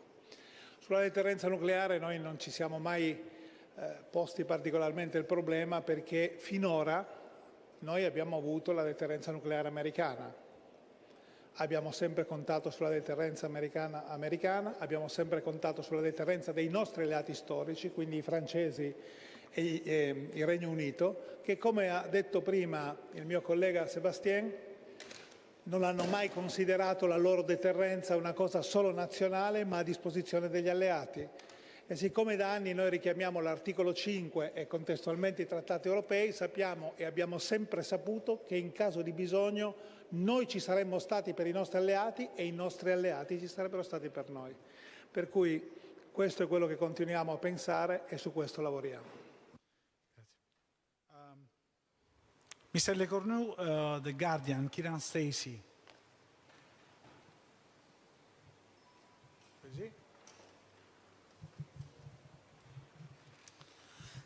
Thank you. Minister Lecornu. Ministro Lecornu, quanto pensa sia importante per la difesa europea che le società inglesi abbiano accesso ai fondi e in particolare ai 150 miliardi che vengono negoziati in questo momento per il riarmo? C'est une excellente question. È una domanda eccellente che avreste potuto anche rivolgere a Gianili. Da 3 anni con il vostro ministro, ma anche con i 2 predecessori, ho a cuore di fare in modo che la Brexit non abbia nessun effetto sulle nostre questioni di sicurezza. Ho citato poco fa la dichiarazione di Chequers, il trattato di Lancaster House, che l'ambasciatore di Gran Bretagna in Italia conosce molto bene per averlo negoziato nelle sue precedenti funzioni, e in fondo vediamo bene che quella realtà geografica avrà sempre ragione, sempre. Non abbiamo una minaccia russa nell'Atlantico, nel Mar del Nord o nella Manica, che non deve fare che non deve essere trattato dalla marina britannica o francese. Il collegamento con quelle dei Paesi Bassi o norvegese, così come abbiamo altre realtà geografiche evidenti nel Mediterraneo con i nostri amici italiani. Quindi questo credo che lo condividiamo, i 4 Paesi membri dell'Unione Europea più il Paese non membro dell'Unione Europea. Questo formato E5, come lo dicevano prima i colleghi, è stato anche immaginato, quando ne avevamo parlato la prima volta, per giustamente trattare questo tema e girare la pagina della Brexit sugli aspetti militari. Seconda cosa, l'Unione Europea dovrebbe aprire un certo numero di meccanismi alla Gran Bretagna. È una discussione attualmente esiste tra il governo e il primo ministro Starmer e le autorità di Bruxelles, e da parte nostra, noi francesi, noi desideriamo che queste discussioni possano arrivare favorevolmente e rapidamente ad un risultato, quindi il buonsenso lo richiede. Terza cosa, evidentemente questo non scarta tutti i nostri altri lavori sulla preferenza europea, chiaramente, perché nello schema in cui noi stiamo discutendo la Gran Bretagna contribuirà evidentemente al meccanismi che sono in corso di discussione, ma evidentemente il denaro del contribuente dell'Unione Europea e immagino della Gran Bretagna nell'ambito di questo meccanismo deve evidentemente essere successivamente largamente utilizzato per le industrie europee, lo sforzo europeo. Diciamo, senza questo i nostri successori faranno le stesse discussioni che stiamo facendo qui e non avremo progredito di un solo centimetro rispetto a quanto fatto per la produzione di difesa. Questa è la risposta che più potevo dare. Considerate che la Brexit non deve avere impatto sugli aspetti di sicurezza. Credo che l'avete visto, questa coalizione dei volontari si fa anche volenterosi, si fa anche discussione franco-britannica che fa rivivere un po' il trattato di Lancaster di cui stavo parlando prima e che ormai ha qualche anno, ma che tutti quanti noi siamo portati a riparlarne prossimamente. Pistorius, Rai News 24. Buon pomeriggio Ministro. Si è parlato di cambio di passo anche nell'approccio alla difesa dell'Europa, ma immaginiamo che non si arrivi, ovviamente tutti facciamo gli scongiuri, ad una tregua. Quale cambio di passo ci sarebbe nei riguardi della situazione in Ucraina e quindi nei riguardi di Putin?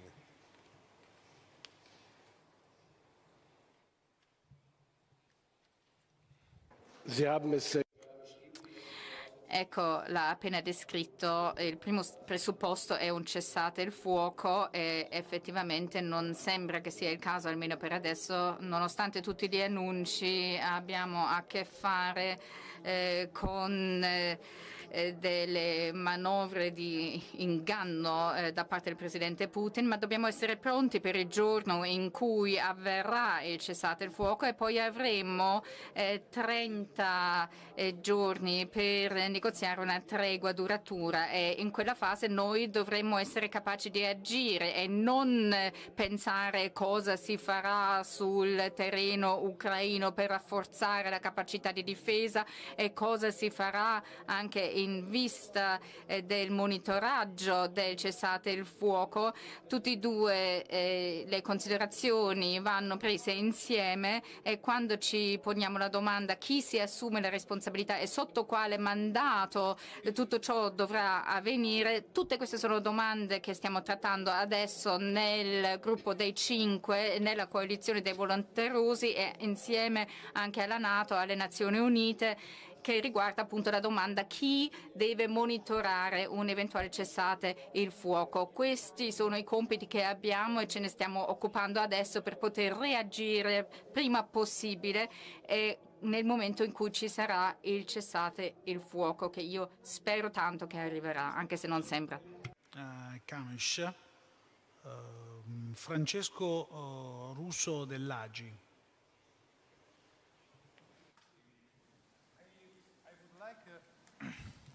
I would like to... Sì, volevo chiederle a quale fase è arrivata la discussione tra Francia e Polonia sullo schieramento di armi nucleari in Polonia.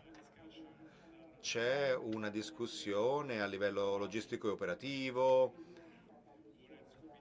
Quante testate potrebbero essere schierate e così via? Grazie molte per questa domanda. Io potrei esprimermi sia a mio nome che a quello di Sébastien Lecornu. Qualche giorno fa, il 9 maggio, abbiamo sottoscritto il trattato delle garanzie per la sicurezza, è il trattato più forte possibile nella storia tra la Francia e la Polonia, è un trattato che simboleggia la nostra fraternità, la nostra solidarietà, i nostri ideali comuni, gli scopi comuni, è un trattato per la pace e per lo sviluppo, nonché per lo sviluppo dei nostri amici. È un momento fondamentale. Vorrei ringraziare tutta la Repubblica francese, tutti i francesi e anche il signor Ministro, il signor Presidente per l'impegno personale a negoziare questo trattato. che per noi è un'espressione di grande fiducia. Però in questo trattato si tratta delle garanzie bilaterali e quindi in entrambi i sensi questo trattato riguarda molteplici questioni, le questioni della sicurezza, ma anche quelle dello sviluppo e dell'economia che collaborano insieme. Quindi da una parte ci sono delle garanzie, è stata espressa la volontà di sviluppare le capacità e di sviluppare le industrie belliche, compresi gli investimenti per questo tipo di produzione affinché i nostri due paesi possano collaborare, e sono convinto che questo apre la strada per approfondire la collaborazione per ciò che riguarda le testate nucleari, perché solo a questo scopo possono essere utilizzate per cercare di dissuadere gli altri paesi. Di questo ne parleremo e oggi abbiamo concordato un altro incontro bilaterale che riguarderà proprio questo tema. Siamo molto contenti che il presidente Macron abbia voluto aprire questo spazio di discussione e quando avremo altre cose da comunicarvi ve le comunicheremo. Alexander Sage, AFP, for Mr. Haley. Adesso Alexander Sage di AFP per il ministro Haley. Good afternoon, Defense. Buonasera, segretario. Hai detto ieri che c'è bisogno di una maggiore pressione sul presidente Putin. Ha invocato sanzioni più robuste e la von der Leyen ha detto insieme a Macron oggi in Albania che questa è la strada. Se ci riferiamo soltanto al pacchetto di sanzioni per riportare Putin al tavolo dei negoziati, chi è responsabile di questo sforzo e potrebbe fallire? Gli alleati potrebbero concordare una possibilità di portare qualcuno al tavolo dei negoziati, e come potrebbe avvenire questo? Innanzitutto c'è una differenza tra quello che Putin dice e quello che fa. Dice che vuole negoziare, ma poi dimostra di non volerlo. Ne abbiamo già parlato ieri e che abbiamo sottolineato ancora oggi. Oggi dobbiamo esercitare pressione su Putin in ogni modo possibile. È una combinazione di supporto militare all'Ucraina nel modo in cui stiamo operando, pressione diplomatica e naturalmente, dove possiamo, anche di pressione economica. Facciamo quanto in nostro potere come nazioni delle 5, come ministri delle 5, e porteremo avanti questo sforzo su tutti i fianchi, coordinandolo con tutte le nazioni possibili. Sorry, the question was out of microphone.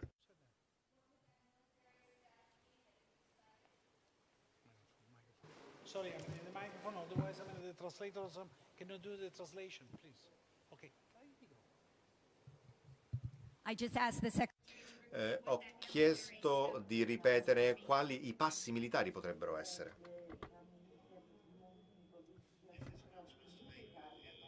Se ci sono annunci da fare, lei sarà una delle prime a conoscerli. Bene, grazie a tutti. Abbiamo concluso questa conferenza stampa. Vi richiedo di rimanere seduti mentre escono i ministri. Oh, wait, Stacy. Prego, chiedo a tutti di rimanere seduti. Lasciate che i ministri lasciino la sala prima, per favore.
plans and writings and any evidence we may have related to the commission of the crime that occurred here, and we developed further motive evidence. And now all of that was supplied to federal authorities, and at that time the federal government was looking closely at what had occurred here, and they were evaluating the facts and applying it to federal laws, which are quite different than state laws. And because those federal laws are quite different, the expanse of what they could look at if they were to obtain their own search warrant was quite broader than what we could look at.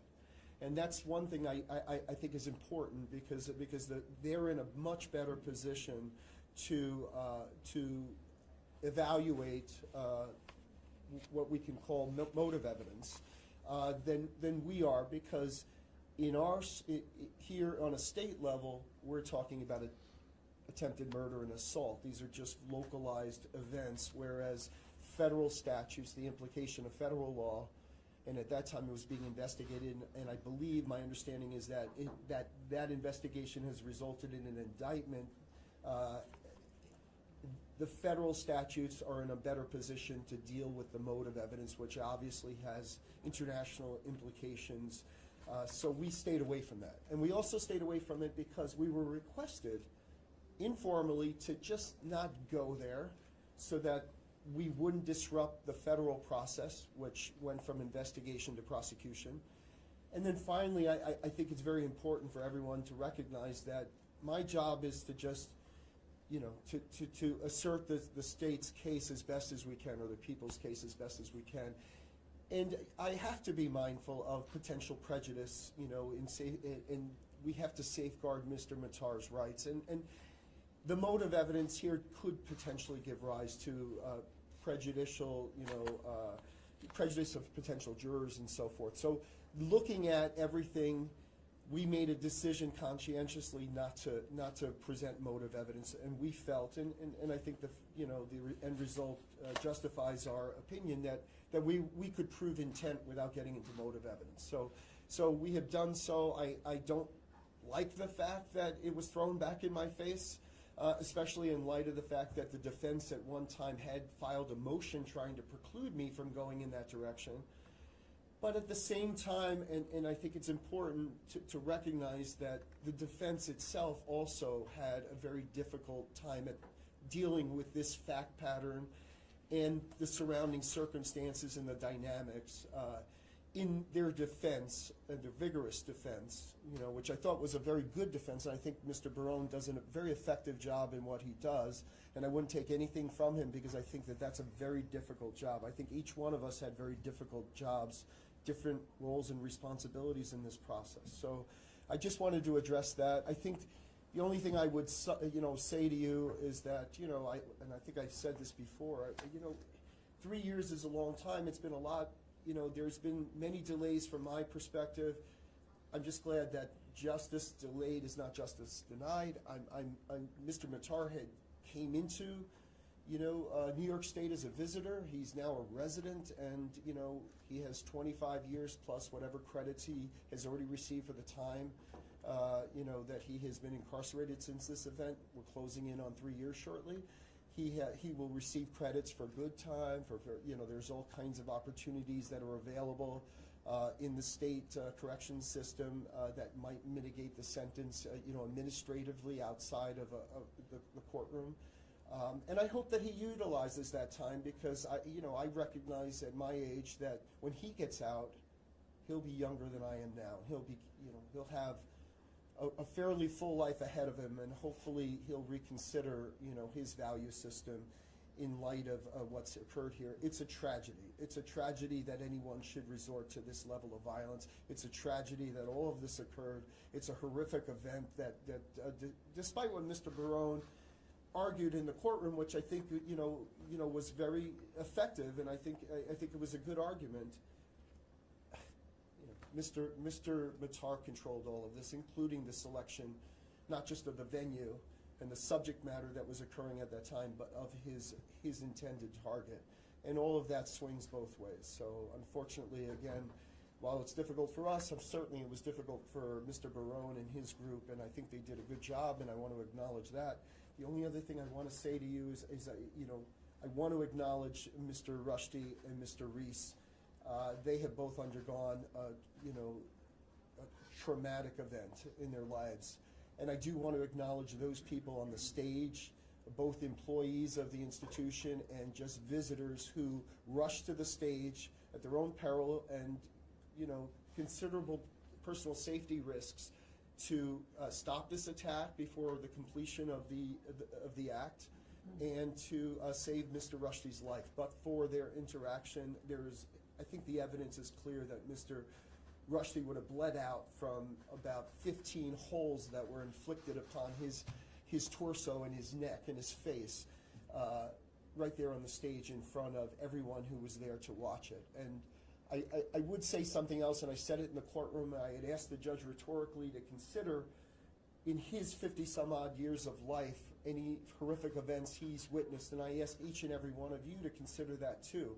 I can look back on seemingly innocent, I recall, watching a car accident, watching certain things that stay with me 50 years later, and I am certain in my mind that those individuals that were present when this occurred and witnessed it are impacted by this, and yes, I did refer to them as victims because they didn't ask for this, and they will live with this for the rest of their lives. And those that were closer to the stage will probably have a much harder time than those that were seated in the back. Those that actually were on the stage or came out upon the stage, including some very brave individuals, they're going to have to deal with this for the rest of their lives. So this sentence does hopefully take into account them as well, and hopefully they can start the healing process along with Mr. Rushdie and Mr. Rees. And with that, procedural question, if you might. On a determining sentence, it's been a little while for me. Not that I've had one, but on a determining sentence in New York State, can you still get out after 6/7? Is that still the case? Essentially, yes. There are all types of credits available in the system. We should note that the system limits the availability of credits that might be taken advantage of by an incarcerated individual when that person has been convicted of a violent felony act rather than a non-violent act such as drugs or something else. But the 6/7 is still in existence. Essentially, yes. Okay. What do you think about Mr. Matar's speech at the end? And I didn't hear him say, "I'm sorry" or "I regret what he did." What do you think about that? Yeah, I think he was trying to thread a needle that was, because in his speech, he, in effect, was providing the motive evidence that that his counsel was saying was lacking here. And I understand why Mr. Barone asserted that. And I think that was, good for him for saying that. He was doing his job very well. What more can I say? There's an irony to all of this, right? I mean, his value system is that he can impose his own sense of justice and sentencing upon somebody who violates, his value system, and that was problematic. The case, as you said, has been going on for a long time. Does the sentencing sort of bring a sense of closure, not only to the victims of the case, but to you guys as well, and why? Sure. There are post-conviction remedies that are available to this defense counsel, and they've indicated that they intend to aggressively pursue those. And so, although we move into a different stage, it's quite a different situation for us. As I've lamented about so many times, we have some very difficult hurdles to overcome because we simply don't have the assets or the resources to do our jobs easily in compliance with New York State's discovery laws, which were dramatically changed a few years back. And unfortunately, they have overshadowed this case. So now that we've gotten to this point, the two areas that I was most concerned about getting in through the trial is potential prejudice opportunities that might derail us again, and then certainly discovery compliance, which is always just a very difficult thing for a small prosecutorial office. Did you wish to have, or did you ever talk about Mr. Rushdie's letter being read into the record as a victim impact statement? Do you have any thoughts on why it wasn't? Well, when you say read into the record, it is part of the record. The record will include whatever's stated in the courtroom and also any written submissions that are filed in connection with the action. So Mr. Rushdie's statement is included in the pre-sentence investigation report. But why didn't I?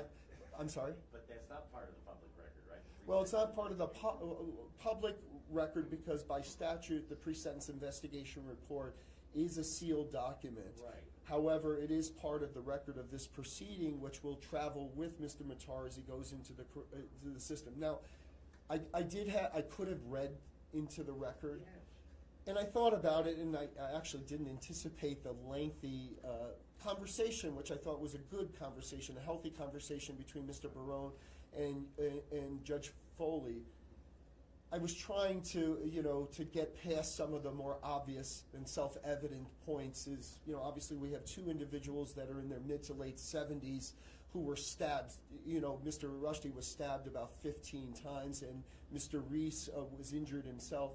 So I could have gotten into Mr. Rushdie's letter as he described the trauma, that he had undergone. I would say that essentially most of what he conveyed was reflected in his courtroom testimony, but in the courtroom testimony he was obviously precluded because it's irrelevant from getting into the the post-traumatic stress that he has endured since then. Well, what do you have to say, if you don't mind? What I would essentially say is he's going to he's traumatized, that he has nightmares about what he experienced. I would say that on behalf of Mr. Rushdie, whether it was in his letter or not, that obviously this is a major setback for an individual that was starting to emerge in his very later years of life into society after going into hiding after the fatwa had occurred. And here he was without a security detail, or and he was at his most vulnerable, and this is when he was attacked, and unfortunately, this sets him back. What are we talking about? The fatwa issued in 1989, so about, 40 years? So it sets him back quite a bit, and it's unfortunate. This is not a way to go into the later years of your life. Anything else? Otherwise, I appreciate. Yeah, I appreciate it. Involved at all in the federal case or no? I'm sorry. What about Are you involved in the federal charges? No. Jason, could you just, for the record, just break down what the sentence for us today on both charges? Yeah, so the attempted murder in the second degree conviction, which is in New York State is considered a Class B violent felony. The maximum, I think the minimum offhand, if you have no criminal record whatsoever, is somewhere in the neighborhood of 5 years, and together with some parole time afterwards. The maximum is 25 years with 5 years of post-release supervision or parole, and that was what the judge had sentenced Mr. Matar to. On the assault second conviction, which is a Class D violent felony, the maximum is 7 years plus, I think 3 years or 3.5 or 3 years of post-release supervision. And in that situation, Mr. Matar was sentenced to that as well.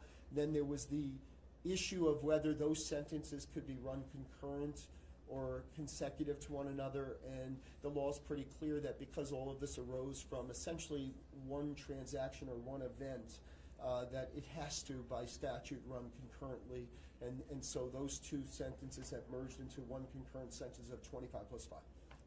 Is there a message to the community at all who is, here in Chautauqua County that's been watching over these past almost 3 years, that's kind of endured this trial as well?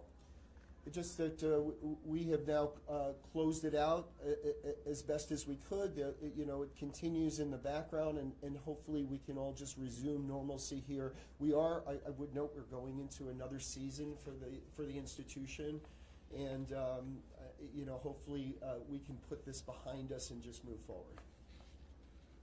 Thank you very much for all your time.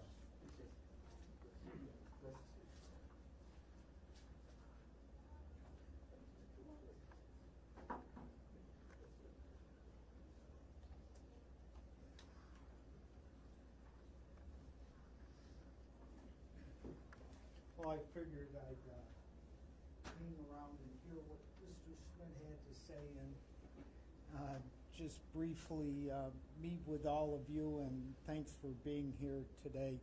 The one thing I did want to address very briefly is what we intend on doing at this point regarding the convictions and the sentencing. So in New York State, subsequent to any conviction, or either by trial or by plea, and after that individual's been sentenced, the defense can, and in this case we will, file what's referred to as a notice of appeal. The notice of appeal has to be filed within 30 days of the date of sentencing. We intend on filing that probably today, because we're all set to go. It's a very brief document, only a couple pages long, and that's filed with the New York State Appellate Division, 4th Department, which is based in Rochester, New York. So that'll be taken care of, and then what we'll do is pursue that particular appeal and address a number of different issues which we believe the defense are certainly arguable or should be looked at by the appellate division. And just to refresh your memory on appeals, there's no new evidence, there's no new arguments made on trial, any trial arguments made, but what you have the opportunity to do is get a complete transcript of everything that was said in that courtroom from beginning to end today. And you get the transcript and you file it with the appellate division along with your brief or your argument, arguing why either something went wrong during trial or a decision was made by the court that we believe was wrong, or something the district attorney did that was wrong. In any regard, we're going to pursue that vigorously and make sure that that gets filed. In regard to the federal charges, I represent Mr. Matar federally in the Western District of New York. Actually, that particular case is, we're filing some pretrial motions within the next week to 2 weeks, requesting certain suppression hearings, addressing a number of different issues. And the volume of discovery is massive in that because, of course, it involves not only activity here in this particular country, but also involves the interviewing of witnesses and certain information that may or may not have occurred outside the country. So there's a number of different federal agencies, local agencies, and so it's a very complex situation. And the nature of the charges, of course, is very different than what was filed here in this county. So there's still a number of things that are pending and still going on. And that's one of the tight ropes you have to walk as defense counsel, is what occurs between those two cases. And you just have to be very conscious of the difficulties we still have ahead of us. But at this point, we didn't, quite frankly, I mean, you always hope. I tell every client, you can't ever give up hope, no matter what it is. If you don't have hope, you don't have anything. And so certainly that's something that I honestly believed in when we took this case, and when I addressed the court today, what I discussed with the court was from the heart. And quite frankly, we had an uphill battle from the very beginning. Don't make any mistake about that. You look for a level playing field. That's all you can ask for.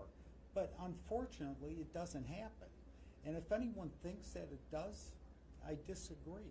It doesn't.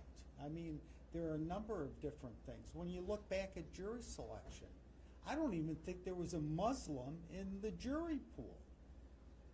Are you kidding me? I mean, who could have, it's just, it goes, I'm not going to get into that, but the point is that it's a very difficult process trying these cases in certain counties throughout, in more remote areas. So, Mr. Barone, wasn't it most difficult because you try and stab someone in front of 1,400 people? Well, yeah, I'm not arguing against that, but there's still the presumption of innocence. So if you take your argument, why even try the case, right?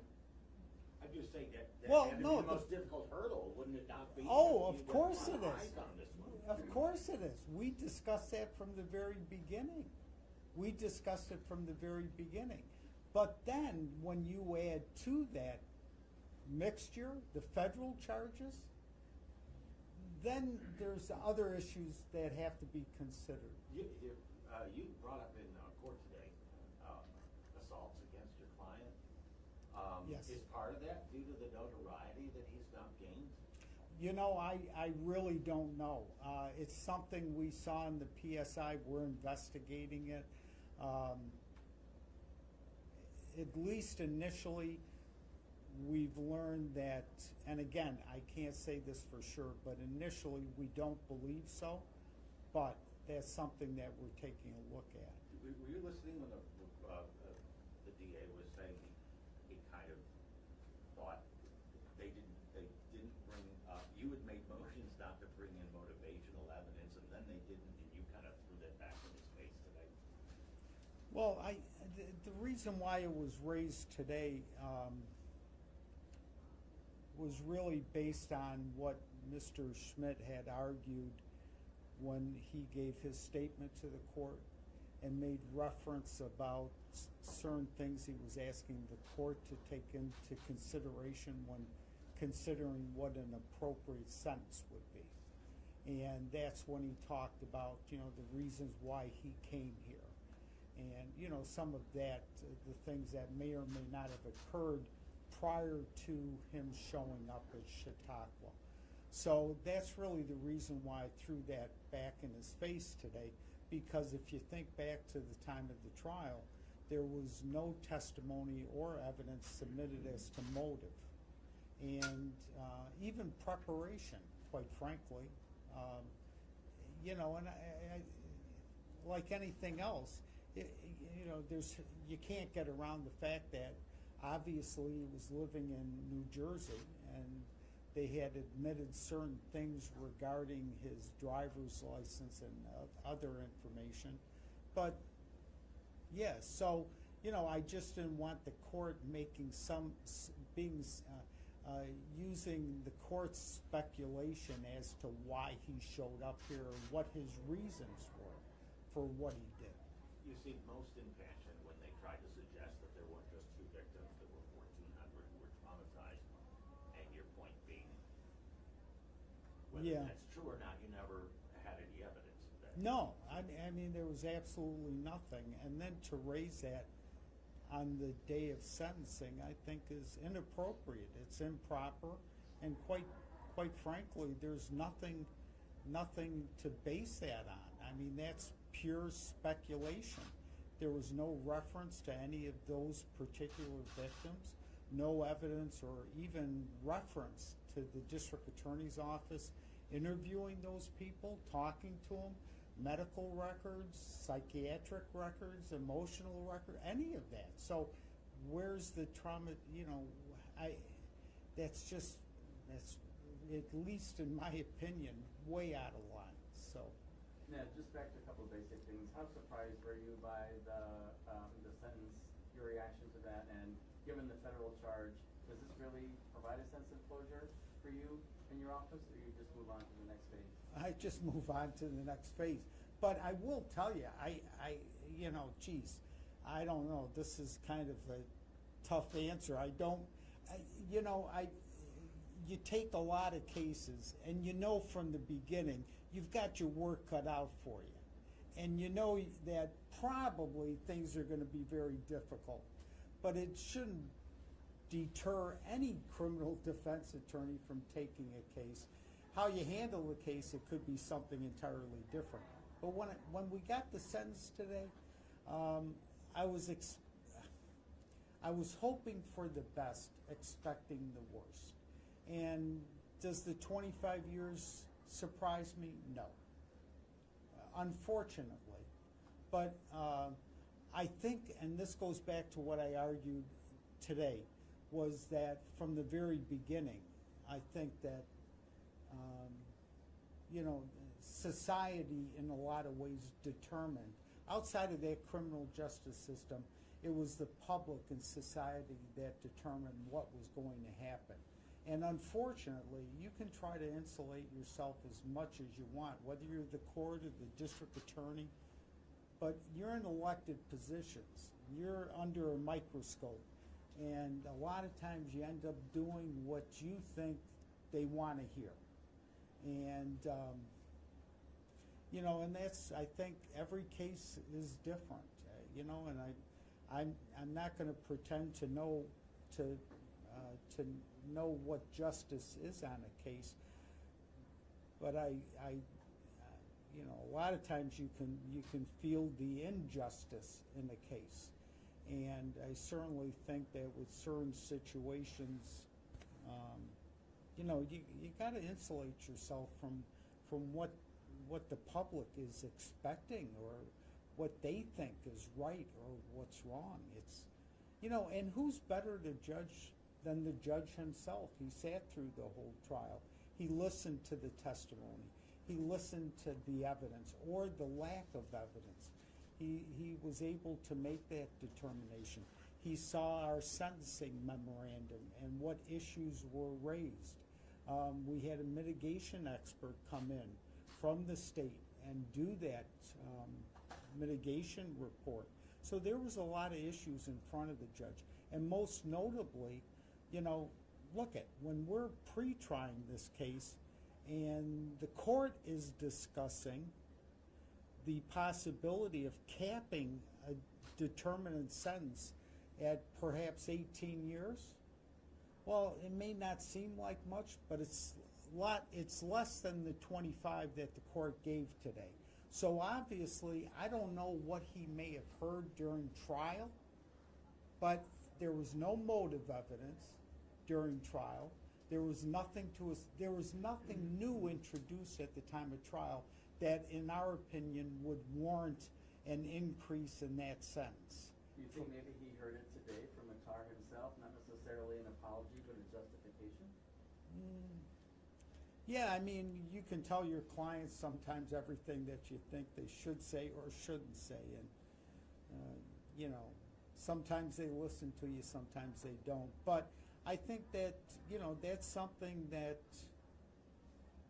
well, I can't comment about that, but that certainly could have been something that the judge took into consideration today. Did you expect Mr. Matar to speak prior to sentencing today, and why did he decide to speak? I thought that it's something he felt compelled to do after listening to the court and listening to some of the arguments made by Mr. Schmidt about certain things. So I think that at least what I gathered was that it's something he felt compelled to talk about. And I indicated, and I think it's something that he's got a very strong religious belief, and he adhered to his religious beliefs while he's been incarcerated. He's asked for certain accommodations, and he's received those. So I think that there were certain things that he felt compelled to say. So it was a game time decision? Yeah, pretty much. Yeah, so he decided while listening to Mr. Schmidt today. What did you get? What was, you know, I can't speak to him right now. You're speaking more, I guess. What was he getting at there? What do you think he was getting at? Well, I think that my opinion, personal opinion, is that he was trying to let the court know that, look, it's this was, you know, he felt very strongly about his Muslim religion, number one, that it's something that's extremely important to him, and I don't doubt that. But secondly, I think that it's something, you know, he may have taken a look at different authors or different individuals talking about the freedoms of expression or the freedom of religion, and what certain groups practice or don't practice, and then getting into the issue about Mr. Rushdie and, what he considered his actions being, and that's disrespectful. And I think that he probably spoke, I mean, it's something I think that we saw a little bit of that after the incident. I think that you saw a couple different groups come out of the woodwork a little bit, at least from our end. You saw some Muslim Shiites that would say, look, what happened is wrong, doesn't matter. Then you saw another faction or group that came out and said, look, you know, Mr. Rushdie was being disrespectful to our religion. And as a result, we understand why this happened. But does he regret doing this? Pardon me? Does your client regret stabbing Salman Rushdie? Yeah. Any remorse from him? Pardon me? Any remorse? I think that's the same question. Well, yeah, I think that's a fair question, and I can't answer that. Look, personally, I've never had any issues with Mr. Matar from the very beginning, and we've had a great relationship. We've discussed a lot of different things, and I know if he had the opportunity, he would not be sitting where he's sitting today, and if he could change things, he would. So all I can tell you is that I think that, you know, unfortunately, people make bad decisions, and it's something that certainly they regret or they're remorseful about, but they may have a difficult time expressing that for whatever reasons, you know, and I can't tell you why or why not, but I can't tell you that. I wish I could. Can you give a timeline for the federal charges? Yeah, I just got a scheduling order. I think we have to have everything filed in a couple weeks, and the U.S. Attorney has approximately 30 days to respond, which brings us into January. I think we have a court appearance sometime in July to talk about the hearings that will be necessary and going from there. When do you picture going to trial? You'd probably be looking at sometime next year. Maybe the end of this year, maybe. But we'll see. Okay? Thank you. Thank you. Have a great day. You too, thanks. Yeah, thank you.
State of New York, Tar,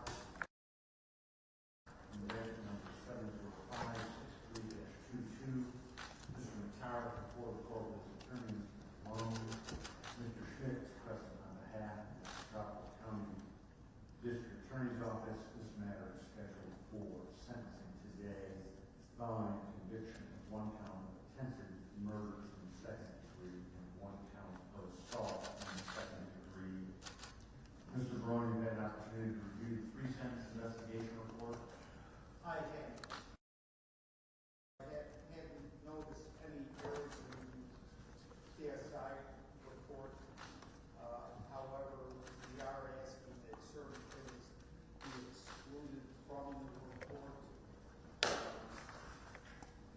And I can certainly address that now or afterward, whatever the court prefers. Well, if you're asking me to strike it, I need to know what you're asking me to strike. Well, Your Honor, in regard to the victim's statement, there are references that are incorporated in the PSI regarding political and or religious innuendos or references. And I do know that at the time of trial, there was no testimony or evidence regarding any type of political. Those were expressed by the victims? Yes. All right. And in regard to, and that's in regard to Mr. Rushdie's statement regarding him as a victim in this matter. I've reviewed the statement. Pardon me? I've reviewed his statement. Yes. May I just have a moment, Judge? Sure.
something to the court for court's consideration? Correct. And just for the record, we haven't received anything. Understood. I'm not sure you're entitled to that for the judges of the court's eye only. I understand, Judge. However, I do want at least the record to reflect that we haven't had a chance to review anything. I'm not sure if the district attorney has, but if the district attorney's office has had an opportunity to review Mr. Reese's statement, I believe the defense should be entitled to the same privilege. Understood. So it's my understanding that the district attorney has not reviewed that. I don't know. Can we ask that the court inquire? Mr. Schmidt, have you had an opportunity to review Mr. Reese's statement? No. Thank you. Thank you.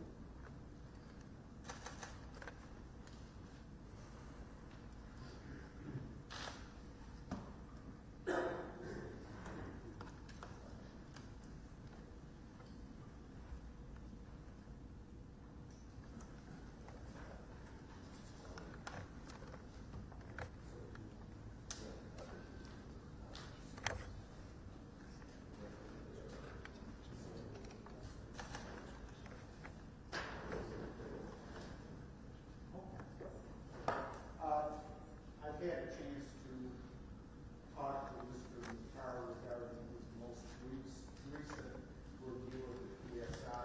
There's nothing else that we have to ask be excluded from the PSI.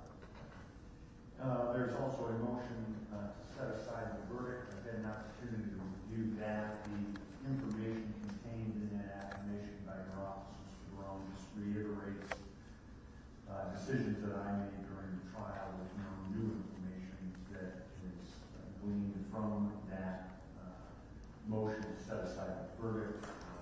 Therefore, reaffirm the decisions that I made during the trial and deny the motion to set aside the jury verdict. No doubt objection. So noted. Mr. Schmidt, is there anything that you wish to say on behalf of the people of the state of New York prior to the imposition of sentence? Yes, thank you. So, I don't want to waste your Honor's time. Your Honor was the trial judge, so you saw the videos, you saw the events as they unfolded. You have read the victim impact statements of Mr. Rushdie and Mr. Reese. We can speak at length about the various injuries that each of them suffered and the trauma that has resulted and will continue for the rest of their lives. Your Honor is aware of that. Let me ask you a separate question. Because yeah, and I'm going to ask it rhetorically for you to consider, Judge.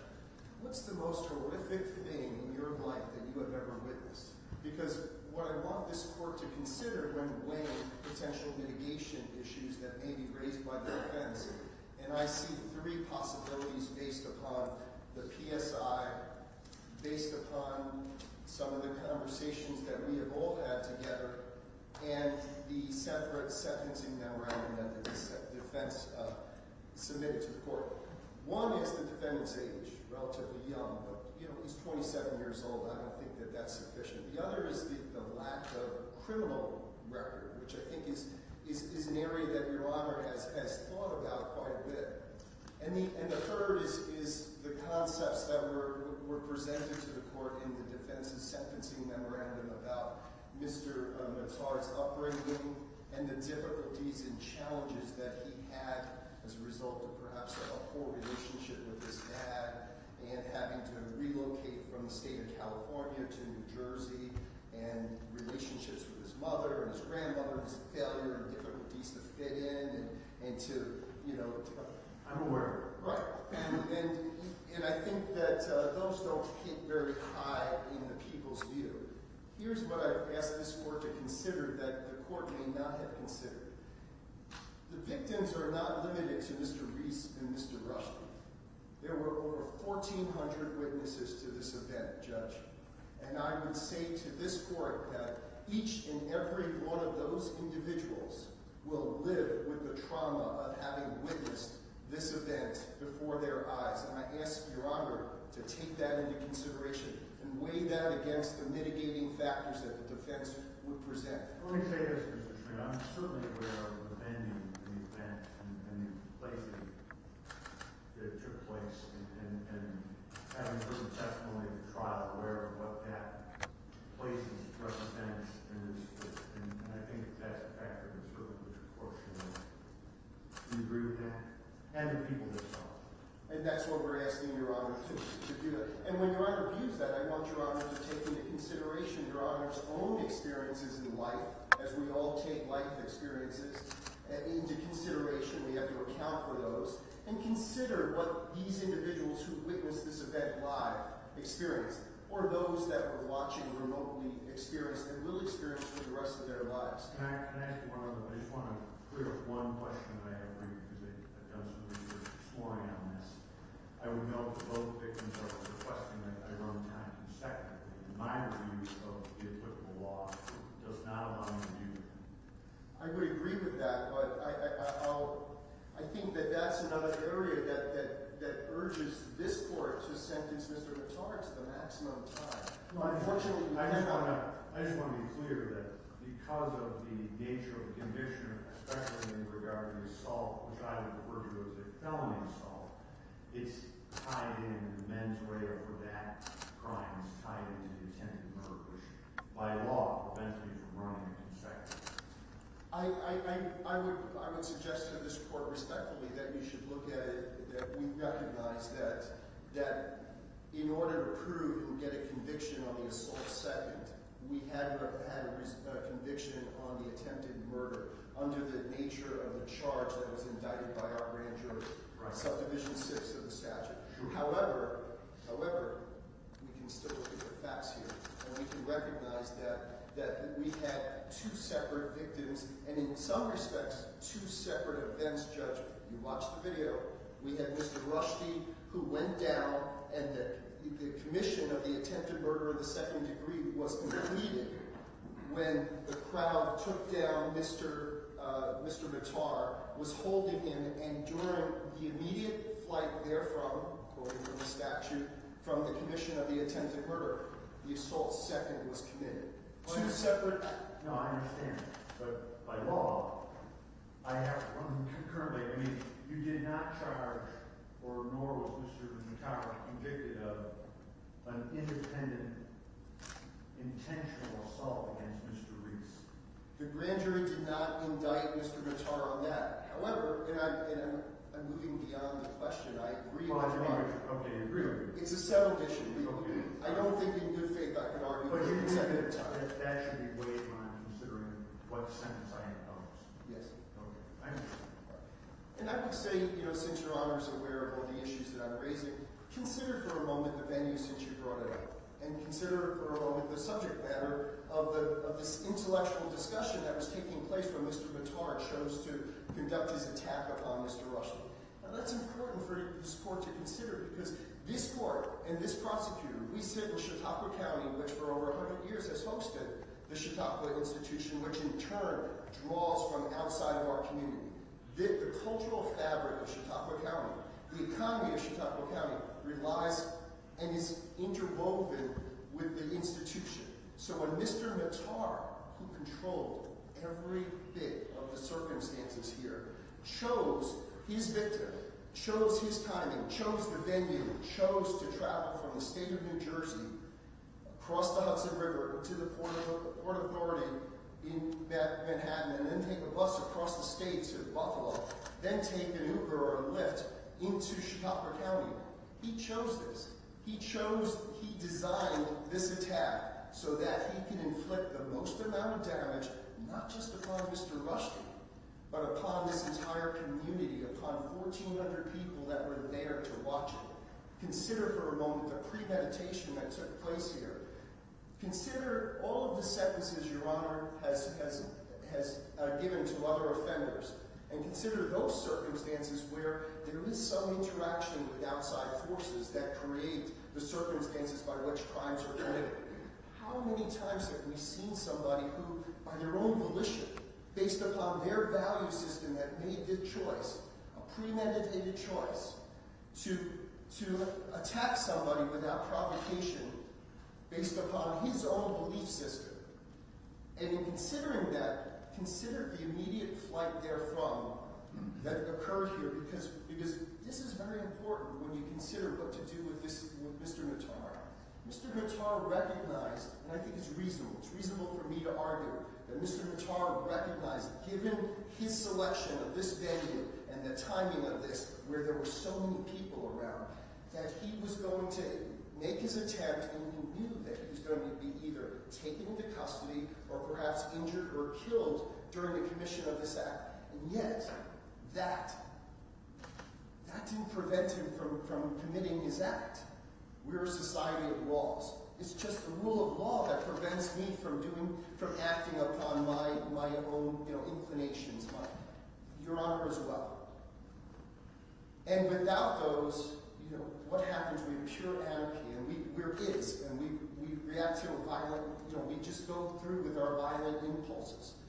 This individual had days to determine what he was going to do, days to reconsider what he was doing. He may have had months. That's outside the evidence. But he had enough time to consider all of these circumstances, including the end result of his acts for himself, and that did not prevent him from coming into our county and committing these acts at the Shtaka institution. And Judge, going back to those 1,400 people, which may be watching this from a deterrent standpoint or from a punishment standpoint, just consider for them the venue and the nature of it. And I know Your Honor has taken that into consideration. Consider the last time Your Honor might have gone to, let's say, a concert or something. We somehow mentally prepare ourselves when we go to certain events. There may be jostling, there may be some physicality approach. Do I have reserved seating? Is it standing remotely? There may be something, and in some respects, each and every one of us, when we go out into the world and we interact with the world, we prepare ourselves mentally for what may or may not occur. This was a venue that was, and the testimony was very clear that what was on stage was discussions about freedom of expression, about concepts related to home and the safety of home, and how Mr. Reese and the City of Asylum entities across the world have provided refuge for persecuted writers and artists who, based upon their expressions, their creative writings and expressions, have been persecuted, have lost their homes, their livelihoods, have suffered financial, physical impacts. That is the venue that Mr. Matar chose for his attack. And based upon that, Your Honor, I urge this court to sentence Mr. Matar to the maximum sentence. Thank you. Thank you. Mr. Barone, anything on behalf of Mr. Matar prior to the imposition of sentence? Well, Judge, I guess my understanding of justice is different than what Mr. Schmidt says.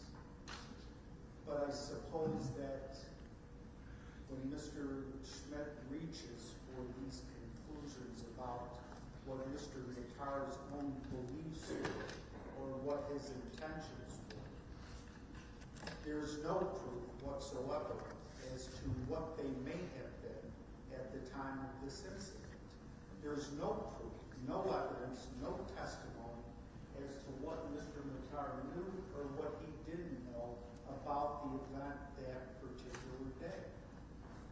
Nothing. There's no evidence, either by testimony or any other form, that he planned to victimize 1,400 people that Mr. Schmidt is looking to include as victims in this case. There's no denial that there are victims, and that's Mr. Reese and Mr. Rushing. And I find it somewhat ironic that Mr. Schmidt talks about freedom of expression, freedom to do what they want to do or what's necessarily needs to be done.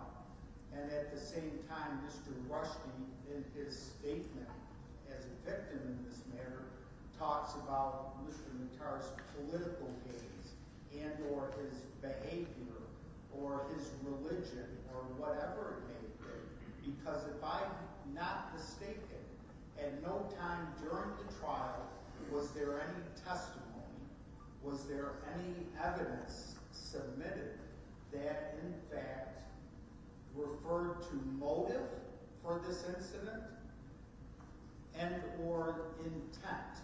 Anything that was drawn by that jury was done circumstantially, but there was nothing else to even draw a reference as to what Mr. Matar knew or what he didn't know, what he intended on doing or what he didn't intend on doing.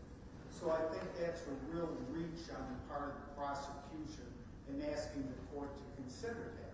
As a matter of fact, Mr. Reese was cross-examined by Mr. Williams during his testimony. And I believe that Mr. Reese referenced in a question posed by Mr. Williams about the injury he received, specifically the cut to the eye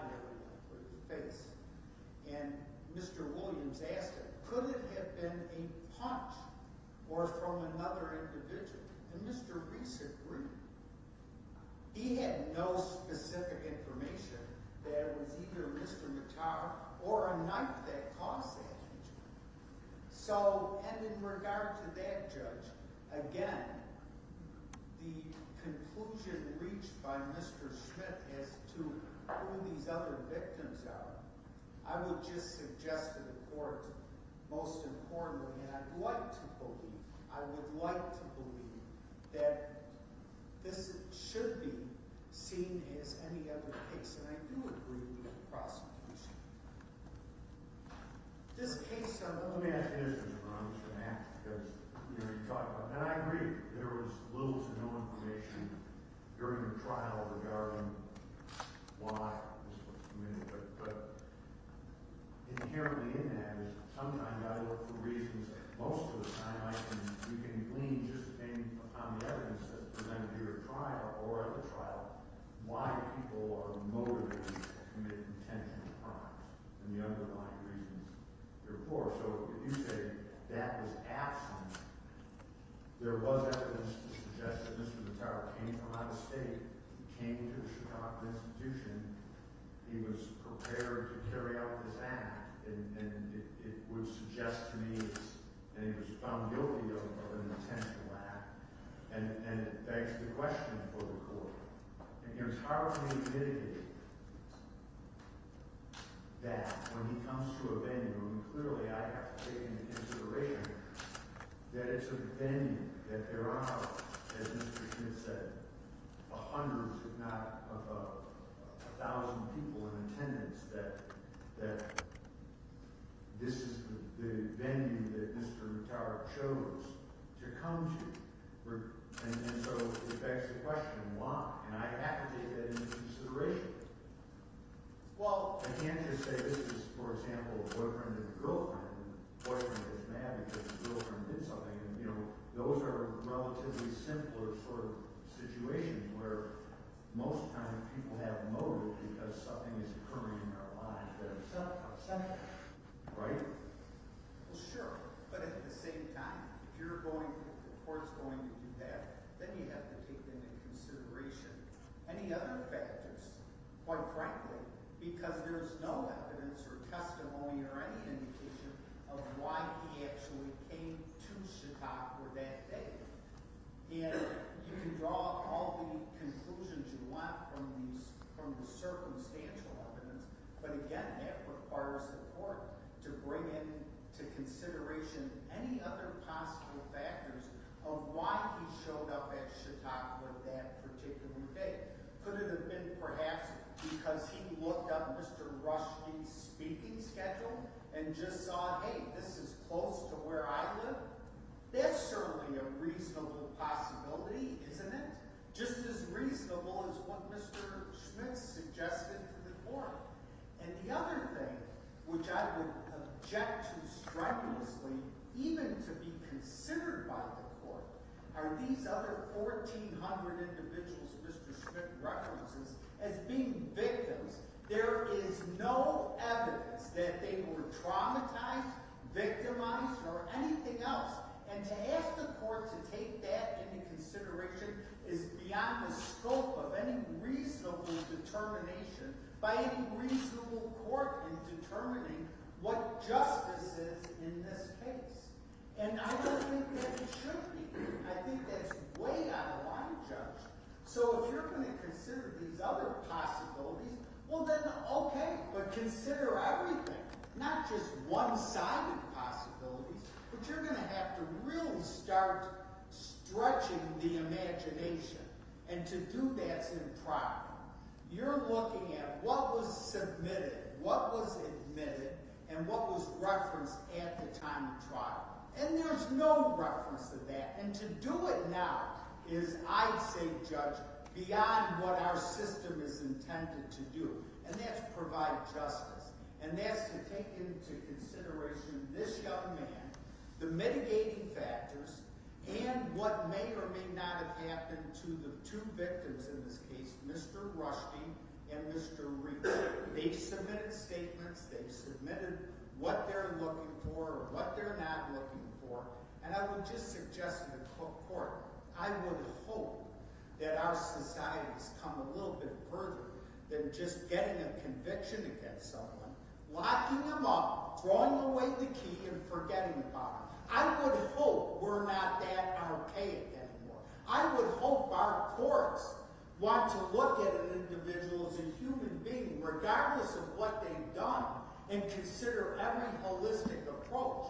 But if we're going to do what Mr. Schmidt wants the court to do, just lock them up, well then why even consider any mitigating factors? Why consider everything that's been enacted by our criminal justice system that the court is required to take into consideration? And that's everything that we submitted in that sentencing memorandum. I would also suggest to you, Mr. Barone, Mr. Richard doesn't give a statement during the pre-sentence investigation report. Well, I can't, hold on, let me finish. Sure. So it's hard for me to take into consideration litigation if he refuses to give any sort of response during the pre-sentence investigation report. How do I know that? How do I know why I should mitigate it if he's not going to say anything about it? Well, Judge, I think there's a couple answers to that. The first is, unfortunately, we're in a catch-22, and I don't think this is that unusual, but the court's certainly aware of this, and Mr. Schmidt is, that there's pending federal matters involving Mr. Vitar. So I don't think that they would be allowed to use anything that he said in the pre-sentence investigation report, Mr. Barone. I think they would be precluded from gathering that information using I disagree, Judge, and not necessarily. Absolutely not. It could be used. What if Mr. Vitar chose to testify at a subsequent federal trial? If he does, then that certainly could come into evidence as impeachment information. We use PSIs all the time, or we are able to use those for impeachment purposes on cross-examination, or for other situations, or perhaps the probation officer is subpoenaed in for subsequent hearing or trial or administrative proceeding. So there's a number of situations that could arise that would create difficulties for Mr. Vitar. Let me ask you this, Mr. Barone, on behalf of Mr. Vitar, what would you advocate? I mean, clearly these are Class B violent felony and Class D violent felony. It requires the imposition of a state prison term, and I think Mr. Schmidt has already acknowledged the fact that they need to be run concurrently. What would you recommend? As far as the sentence? Sure. I mean, you're advocating on behalf of Mr. Vitar? Well, Your Honor, that's a good question. And I suppose that's something that I would certainly, I think, you want an answer to that? Well, I mean, you don't have to. Well, no, I'll give you an answer. I'm asking if the court wants an answer. Because I do have an answer. I think the first thing I do is understand what's happening in this courtroom, what's happening in this case. And I think it goes back to when the incident occurred. Immediately after the incident, and when I say immediately, I can't reference the exact time frame, but it was within a week or two. The publicity that shined on this particular incident can't be denied. I think Mr. Schmidt would agree with that. I think the court would agree with that. The press had Mr. Vitar tried and convicted soon after this happened. Every day since then, for the last couple of years, this case has been an international publicity sponge, and everything that's occurred has gone against every constitutional right Mr. Vitar may have been protected by. Maybe not intentionally, I'm not saying that. Maybe unintentionally, but the truth of the matter is there was no presumption ever of innocence for Mr. Matar from the very beginning. And again, I'm not pointing fingers. I'm saying that's the reality, regardless of what anyone wanted. It doesn't matter. The truth of the matter is, if we're going to be transparent and talk about this, let's talk about it. And the fact is that Mr. Matar was guilty from day one, according to society. And then it became an issue of who the victim was. This victim wasn't just some other individual living in Chautauqua County. Perhaps someone who was unemployed. Perhaps someone who was working at a minimum wage job here in Chautauqua County. Or perhaps a minority here in Chautauqua County. Or perhaps someone with emotional disorders or problems here in Chautauqua County. Or perhaps someone with mental health issues or addiction issues. That's not the victim in this case. The victim in this case is an internationally known author, Mr. Russian. Doesn't that go against Mr. Matar as well? I mean, if you talk about the fact that Mr. Schmidt presented no evidence at trial as to why Mr. Matar travels here from New Jersey to commit this act, but the evidence suggests that he does. And there is evidence at trial that indicates that Mr. Rushdie is an internationally known author, that he's written all these books, and, you know, as a court, I can't stick my head in the sand and say, well, Mr. Schmidt didn't indicate why he necessarily did it, but certainly the court needs to recognize that because it was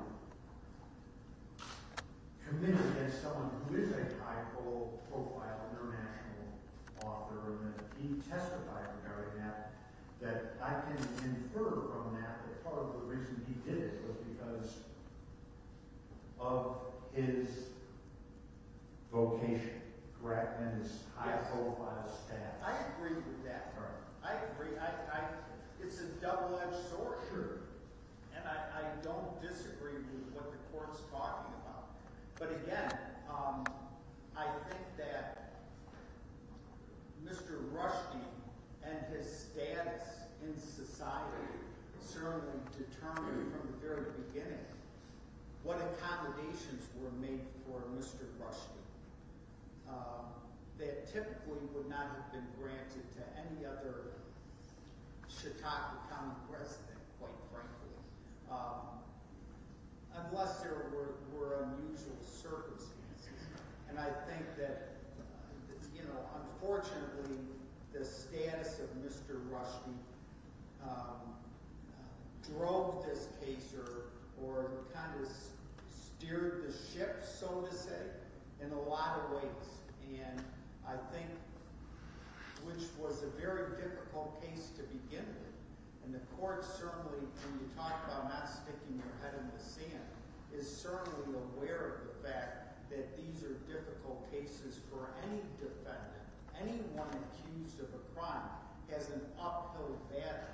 But when you take a young man, a Muslim in Chautauqua County who's from the New York City metro area, and you have an alleged victim in Mr. Rushdie, an international known author, and you have someone of Middle Eastern descent, and then there's the publicity that was out there prior to trial. Our battle was from a number of different fronts. It wasn't just the front with the prosecution or with the court. You have a number of different factors that you had to take into consideration. And even dealing with the press and one of the press individuals getting access to Mr. Matar at the jail. So you've got then at the time, I believe, and I apologize, Mr. Matar at the time of the incident was 24. And so you've got a 24-year-old male, and we've submitted in the sentencing memorandum a number of different issues that we've asked the court to look at. And unfortunately, there's a lot of people in society that aren't born with the benefits that we would hope everyone has. The simple benefit of having a family that you can be safe in and protected and given the right guidance and given the right support. And if the court reviews that sentencing memorandum, you'll see that the issues facing Hadi Matar, who was born in California, who had no other desire than to be an American citizen, and at a time when 9/11 just occurred, and Hadi trying to assimilate into the American society, even with the name Hadi, and with poverty being a huge issue with Mr. Matar, and everything else we've referenced, you get into a situation that you're asking someone like Mr. Matar to intelligently or to be able to dissect what he can talk to the probation officer about and what he can't in that jail. And the court knows it better than me. The first wrong thing he says, or just making reference to something that can be taken and twisted a certain way, is going to come back to bite him in the ass. And everybody knows that. I mean, really, to expect this young man, who has every constitutional right to remain silent, is going to be now penalized because he didn't say something during his PSI? No, but I listen, Mr. Murray. He doesn't have to. He doesn't have to address the court today if he has to wish to. But if you're requesting that I somehow mitigate what has gone on here, given the evidence of trial, he's been convicted of this. We're at the additional stage that, and again, if you're requesting mitigation, then I need to know what mitigation is. I've had an opportunity to review your pre-sentence memorandum for him, and I obviously looked at the pre-sentence investigation.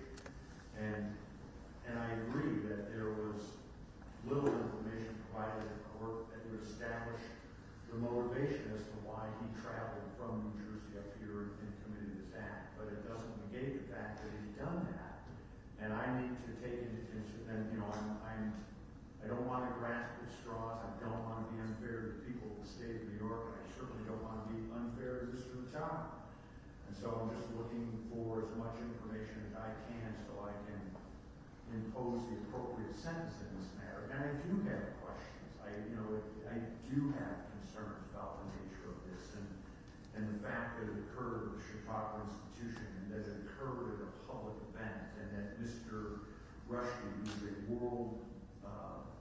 worldwide known author, was there to give a speech and talk to this crowd, and it was at a venue that, in my opinion, espouses the freedoms that we're all entitled to, including freedom of speech. And is there a more indication around attempting to prevent that? And I think that those are factors that I need to take into consideration. So the more information I can have either from the district attorney's office, yourself, or Mr. Matar, certainly would help me understand that. And I think to myself that although there wasn't a lot of evidence presented at trial regarding motive, picking a public event, picking a location where there were going to be people present, and picking an event where there was talk about not suppressing freedom of speech are factors that I need to consider. Because it goes to the very heart of our country stands for.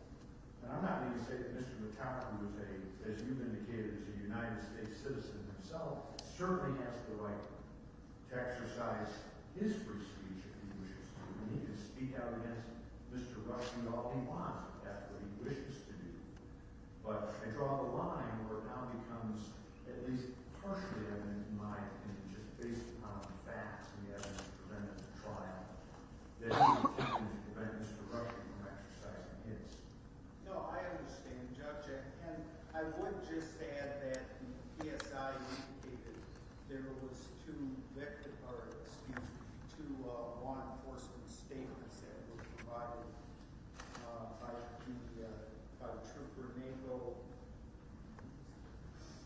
I apologize, I can't remember the second, but they both indicated that Mr. Matar, after being taken in, or was cooperative at the scene of the incident when he was taken into custody. And I think Trooper Nagle went on to indicate that Mr. Matar didn't say anything or he was quiet about things. But he was cooperative. I understand that too, but I just have to mention, I'll let you be heard, and I understand that, for example, almost every day that we held court proceedings in this matter, and it was outside the presence of the jury, but I was in the courtroom, Mr. McCow would be brought in, and he was, and I'm not talking about what he said, I'm not going to repeat it, but he would say things that obviously he wanted to express himself regarding what he felt he believed in. I never stopped him. No. Right?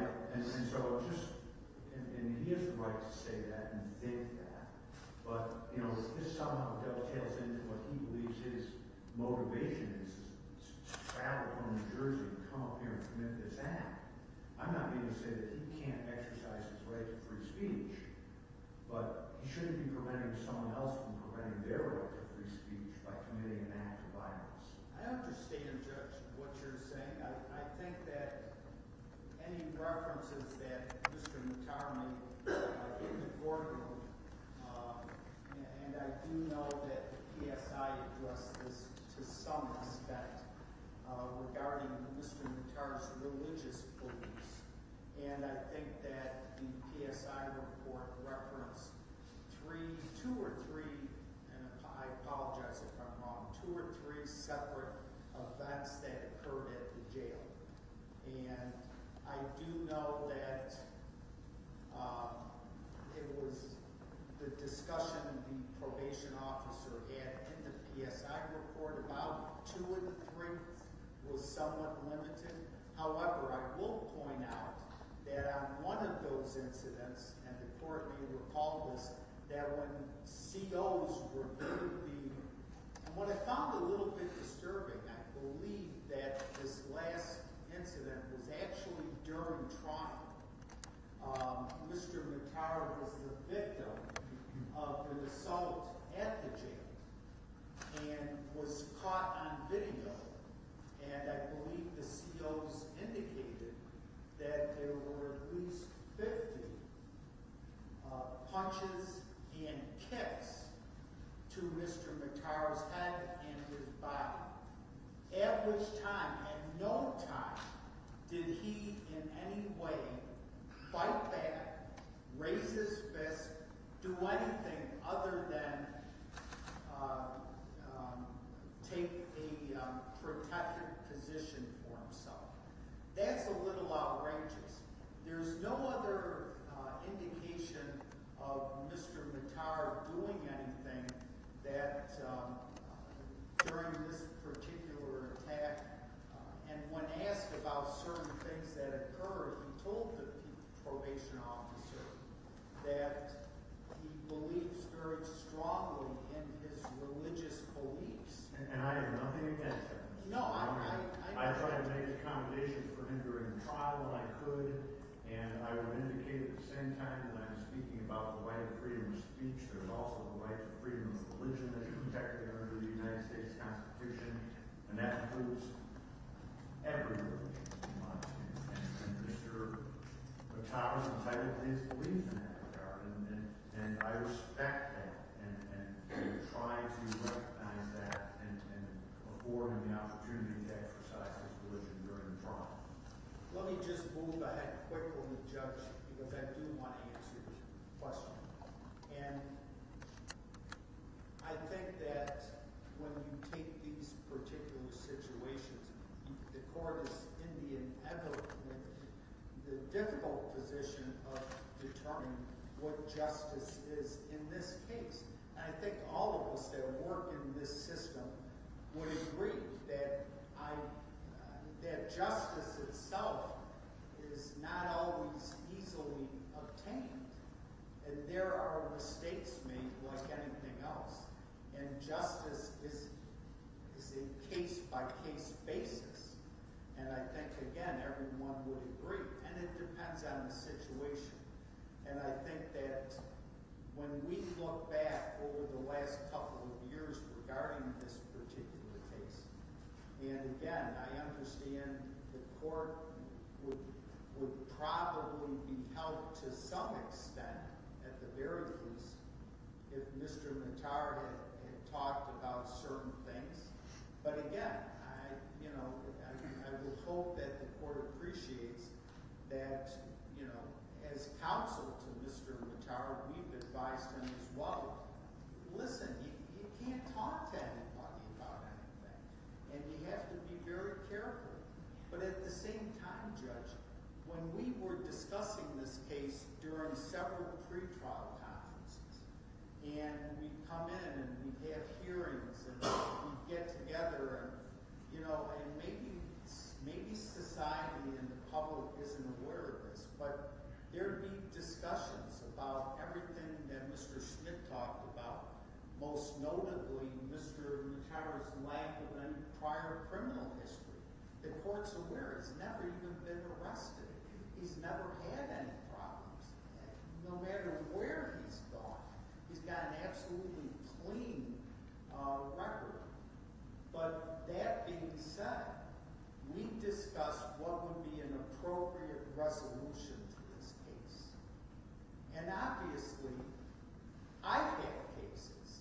I'm privy, or I know of cases, where in this court, there's been other cases involving attempted murders, or assaults, murders, every kind of case you can think about. And I do appreciate that every case is different. Just because something happens in one particular case as far as a sentence goes or a resolution doesn't mean that any other individual is entitled to the same benefit or the same punishment. This is beyond punishment. This isn't just about punishment. This is about an individual, looking at an individual and taking him as a whole and dealing with the situation. And I would suggest just to punish him to the maximum of 25-year determinant is harsh and excessive, especially when you've had, or we have had, individuals that have been arrested on murder charges, come into this courtroom, plead to a lesser charge of manslaughter, and because they went up to another individual in this county and shot him at point-blank range in the chest and killed him, and he's getting 10 years? Listen, Mr. Rowan, it's a case-by-case basis. You know that. I understand. I'm not going to rehash in particular other cases. So what do you advocate? So I'm saying, Judge, in our case, we had discussions as to what would be an appropriate resolution. Mr. Schmidt made or discussed with a plea to the charge what a possible cap, or the court discussed what a possible cap could be. And there were discussions of a cap by the court of 20-year determinant, or we even discussed, the defense discussed 18 years, 15 years. All those discussions were had. So we would suggest in this particular case, given his history, given the lack of history, given the the environment that Mr. Matar was raised in, what he had to deal with. And look, we all know that you don't get to a certain age, regardless of what that age is, but especially when you're 24 years old. The science is undisputed. They're not, a young male at 24, who had issues with during his formidable years of being raised, can't even sometimes make rational decisions. But beyond that, Judge, we would suggest, based on all of that, an appropriate sentence would be a determinant of 12 years. Thank you. Mr. Matar, please stand for me. Excuse me, one second. Go ahead.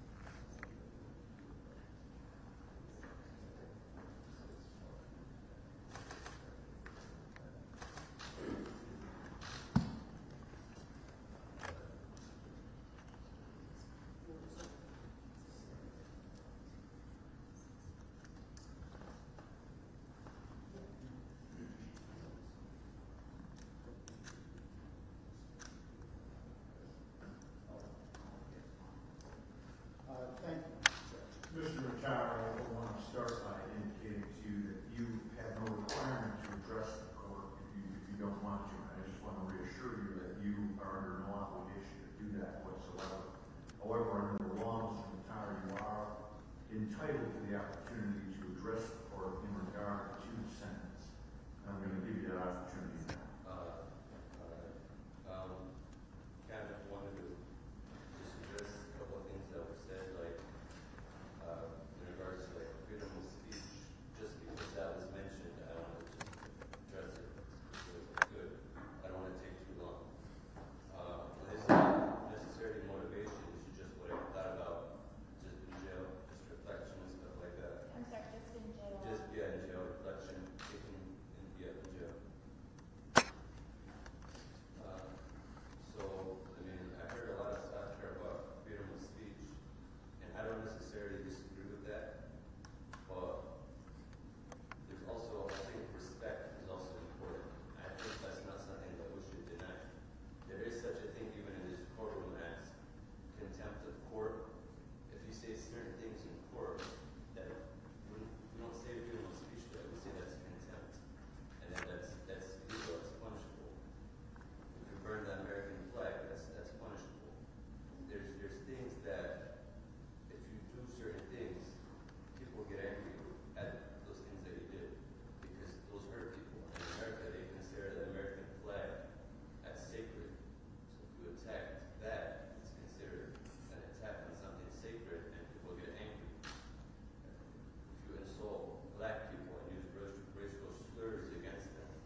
I think that's a hero freedom of speech. I believe in freedom of speech, but I believe respect and respecting others is also important. And we should have a culture of respect. I think you could have both a culture of respect and free speech.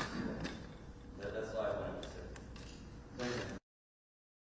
The appropriate sentence in this case, the evidence that was presented at trial, and what you just indicated to me on record, Mr. Tara. I have a tendency to disagree with what you were asserting. I mean, you may not respect Mr. Rushdy's point of view or how he's lived his life, but in the United States of America, we have the right to live the life that we choose. And he has the right to express his views in the same way that you have the right to express your views. And again, I go back to the times that you walked into court and you would say things out loud, and I never made any attempt to curtail that by you. I certainly could, because it's a court of law and I don't want to be disturbed, but you obviously, just based on what you said today and what you said when you were walking into the court, have a deep-seated ideal in your head about Palestine, Israel, about the religion, and that's okay, and I respect that. You can hold those views, but in the United States, everybody's entitled to have different views and different opinions about things. And what is truly disturbing to me about this case more than anything is that your ideals, because you believe that Mr. Rushdy shouldn't be respected, justify the actions that you took at the Chicago institution. Again, an institution or a facility that, in my opinion, is the epitome of freedom of speech, is the epitome of freedom of religion, which makes me then also, based upon the evidence of the trial we've said here today, conclude that you intentionally picked this facility out and went there to make your point against Mr. Rushdy. I believe in mitigation. I believe in taking into consideration the lack of a criminal history that one individual may have. I believe in looking at someone's age when I'm rendering a sentence.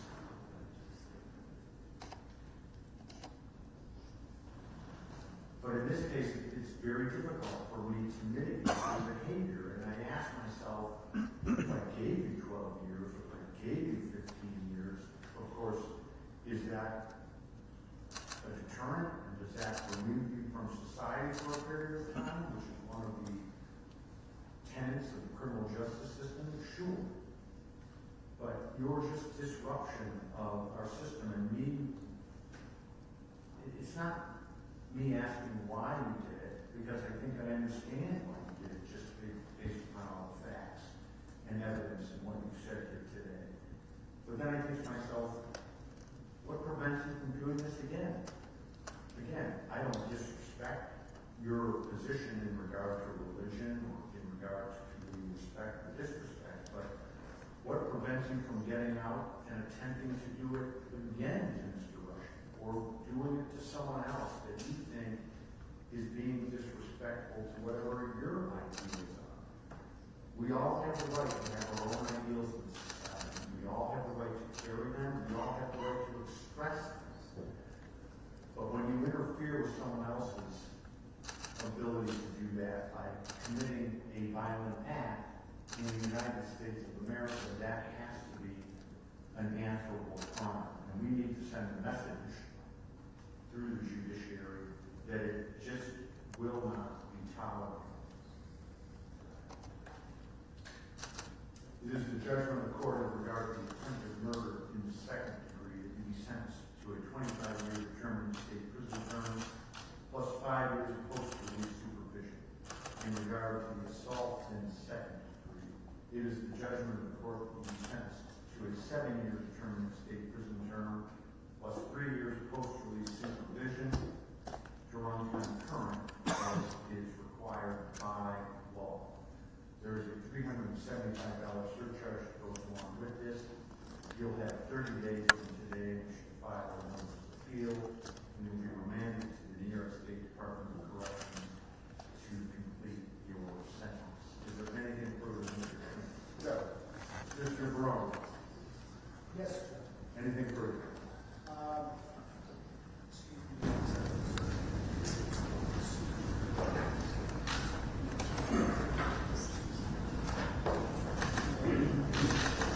Your Honor, just for the record, no matter objection as to the sentence, and we're prepared to go ahead at this point with filing anything that we have for Mr. So moved. Thank you. All rise.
conclusions of this special day, and I have the honor to be together with the Prime Minister of Denmark and a very dear friend,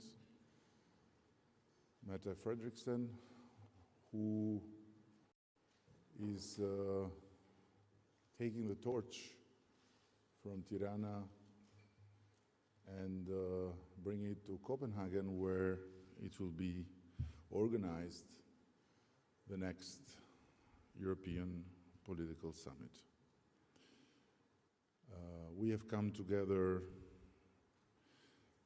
54 leaders, EU and non-EU alike,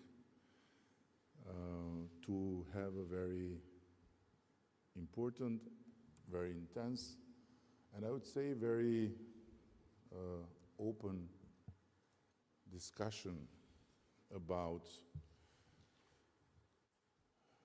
a new Europe in a new world, as it was also the main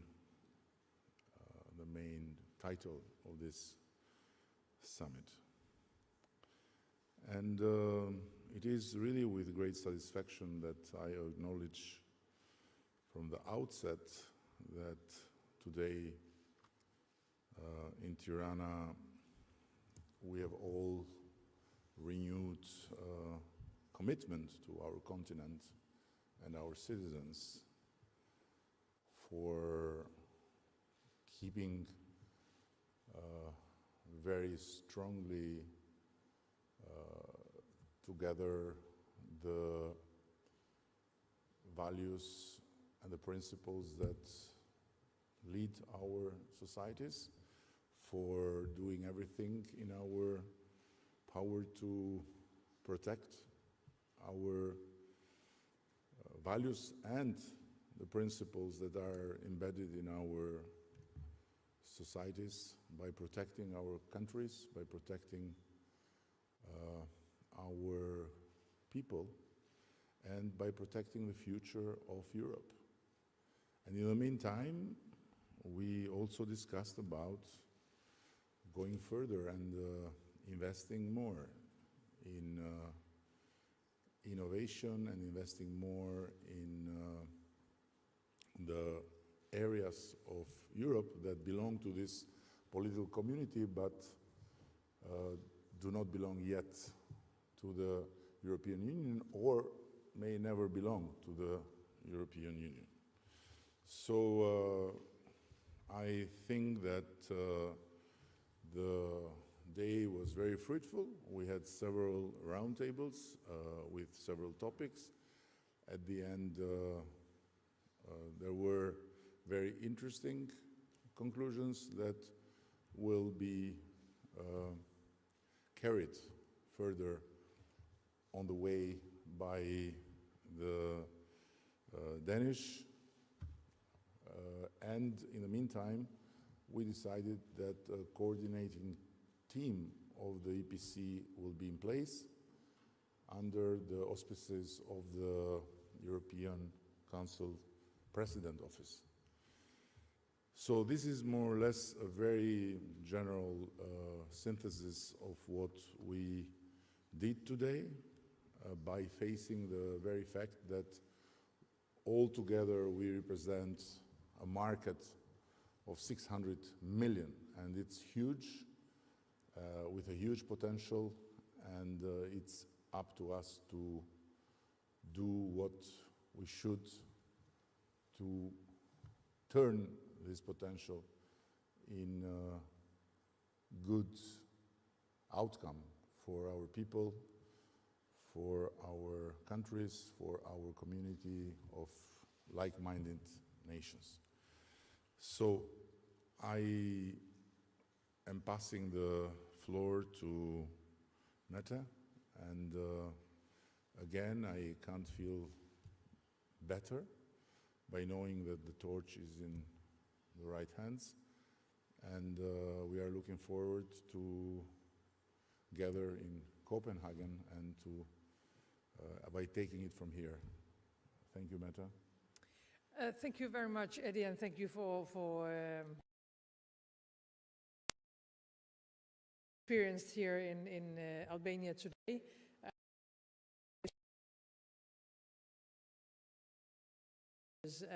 And therefore we need where both not yet members of the European countries and together.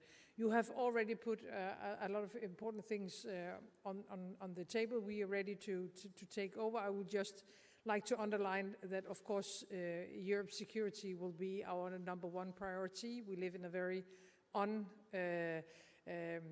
very insecure world today. Russia is a big threat, not only when it comes to Ukraine, but all of us, because of cyber attacks, misinformations. They try to destroy our democracies, and therefore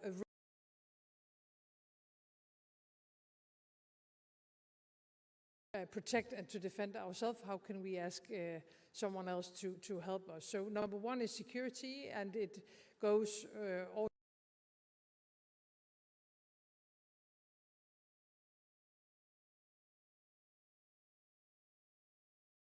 positive signals from Russia yet, and therefore we need to push Russia more, adding more sanctions so we can end this war.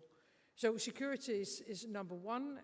Then, as you said, we are a big market, and competitiveness for our companies are very important. I would like to link it to the green transition. I think in Europe we have to get rid of Russian oil and gas to move on with renewables, to ensure that our companies are able to compete, but also to ensure that all customers in all European countries will have a cheap and clean energy. And then finally, migration is top of mind of the majority of the Europeans, including myself. The situation is very different in different countries in Europe, but in our part of Europe,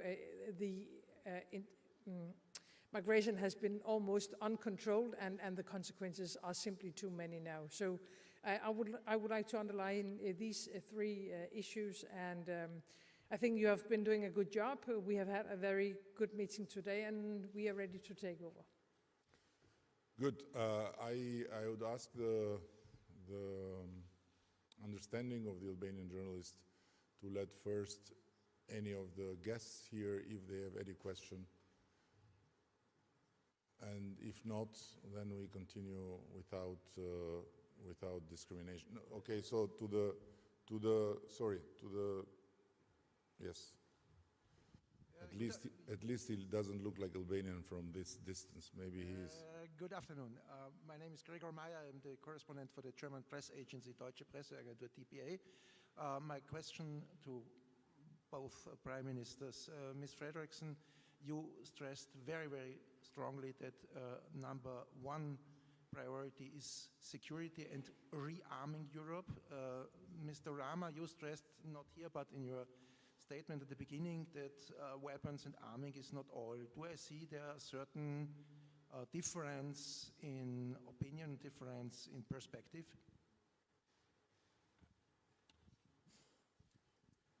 I don't know if there are. We are a lot of different European countries, and we don't think and act exactly the same. We are both members of NATO. We are heading for the Hague Summit. And my hope is, and what I'm working for, is that we will commit ourselves even more in NATO, to spend more, so we are able to rearm the whole alliance in a very short period of time. I think we have to be able to defend ourselves, not because I'm not transatlantic, because I am really transatlantic, but with the uncertainty that US is bringing to the table, I think it's needed for all in Europe that we are able to protect ourselves. And you cannot win a war without weapons. It's simply impossible. So what we have experienced in the last years is that if we are not willing to defend ourselves, and if we are not able, then we are too fragile. So rearming Europe is, for me, the most important task. And my guess is, and my hope is that this will be the outcome of the Hague Summit in a month from now, that we all have to spend more to deter and to defend ourselves. No, it's not contradiction. It's simply about the emphasis. I have nothing against, on the contrary, I fully support the idea that Europe has to do more when it comes to its own defense and has to do more when it comes to invest in its own capabilities of defending itself. This goes without saying. But on the other hand, I believe that this is one side of the story. The other side of the story is related to the name of Europe itself. So Europe has always been about certain things that the others have always envied. And among them is the capability to envisage perpetual peace, the capability to push forward in the quest of an impossible peace. And the European Union itself is the product of practically a kid's dream that maybe nobody would have even believed, but it happened. Mortal enemies became strategic allies, and so on and so forth. So I believe that, yes, we have to do all that we are talking about on defense, but we have also to not forget that we have a soul to protect, not just a territory. And we have a future to build. And this implies that we have to work in both directions. And there is a question that one has to raise. Why we had to wait Donald Trump to come and to consider ceasefire and peace. So maybe because we were too much focused and too much passionate in a very right and just cause, but on the other hand, we lost a bit ground when it comes to diplomacy. So this was my speech. It's about the ideal Europe that we should not lose from our sight, because if we lose it, then we lose something that makes our territories less worth to protect. That's my view. But there is no contradiction in that. And as Matt has said, we are two socialists. So maybe we're not the best socialists as far as we win elections too much, but this is my view.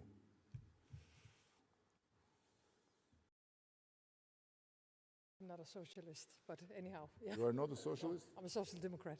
Ah, what does it mean? You see, I'm a social democrat. Hi, Yes. Miriam Barama, and thanks to our Albanian colleagues for allowing us to go first. Andrew Gray from Reuters News Agency. A question for each of you. Prime Minister Fredriksson, you talked about the importance of increasing pressure on Russia through sanctions. But can the European Union realistically go further in terms of impactful sanctions without the support of the United States? And do you see any signs that Donald Trump is ready to join you in increasing the pressure on the United States through sanctions? Prime Minister Rama, you mentioned that you just won an election again, and you also talked about European values, which of course include democracy. But the European Union, in its verdict on your election, was quite critical. It talked about the lack of a level playing field, talked about numerous allegations of pressure on voters, especially public employees, said media independence continues to be an issue. So I wonder if you agree with that verdict and what you and your government plan to do to address those issues as you seek to join the European Union. Thank you. Yes. Well, on sanctions, I think actually until now, U.S. has been quite clear that what they ask of Russia is to do the same as Ukraine is showing now at the table, to accept and to respect and to ensure a 30 days unconditional ceasefire. And I think we have seen signals from President Trump that U.S. is ready to put more sanctions on the table if Russia is not ready to make a deal. And until now, Russia is not ready to make a deal. I hope it will change rapidly. If not, then I hope that all allies, also partners from the global south, of course, especially US, with whom we are working closely with when it comes to the sanctions, that we are ready to do more. I would suggest that we look in the direction of banking, of energy, especially oil, and the shadow fleet. I must say that what you quoted is just it's about few sentences of a much longer and comprehensive statement that practically has saluted the Albanian elections and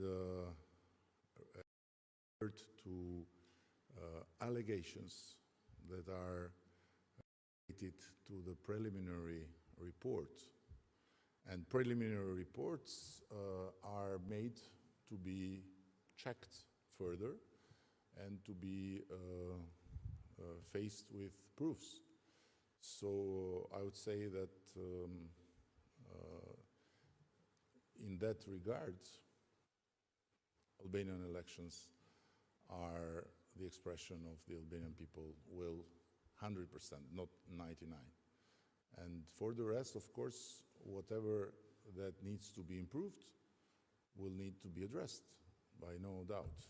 And this is what we have done, election after election, and this is how we have improved our electoral process, which is not yet as in Denmark, but which is far better than it was, and it complies with OSCE or ODIHR standards when it comes to free and fair elections.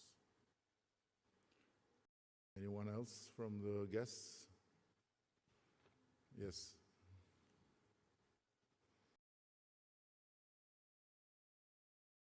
Hi, I'm with Bloomberg News. My name is Andrea Dudik. I wanted to ask you if President Zelenskyy gave you any update on the talks with Russia, and if he outlined any next steps that he is prepared to take in regards of the peace talks. Thank you. No, you met him, I think, in a more direct way, and when it comes to the session, you heard his speech. So maybe if Meta has anything more to add. I think Ukraine is very clear in how they are handling this situation and the message to the rest of Europe that they are ready to meet the days of, without any conditions. There have been some talks to, and some hostages will now and prisoners will now be exchanged. That's of course positive. But besides that, they're waiting for Russia to return, to be serious at the table. These are my words I would like to underline. And then, of course, Ukraine are telling the rest of us that while we are preparing, hopefully, a ceasefire and a peace agreement, there is still a war going on. It could be very easy for Russia to end this war. They could simply stop. But as you know, they are really pushing Ukraine, so they need more to be able to protect themselves. And therefore, the message from Ukraine we got today is quite similar to what we have received before. Please give us what is needed so we can protect ourselves against Russia. And we are willing to do that from Denmark, and I hope that other countries and other partners will will ensure that they have the capabilities that they need. And the last question from Albanian journalists.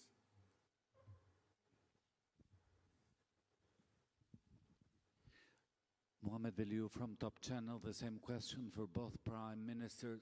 Can you share with us what was discussed today in the summit about the integration process of Western Balkan, in particular about Albania? Because as the Prime Minister Rama have said, we've been waiting for a long time to get married with the European Union. Thank you. We didn't marry today.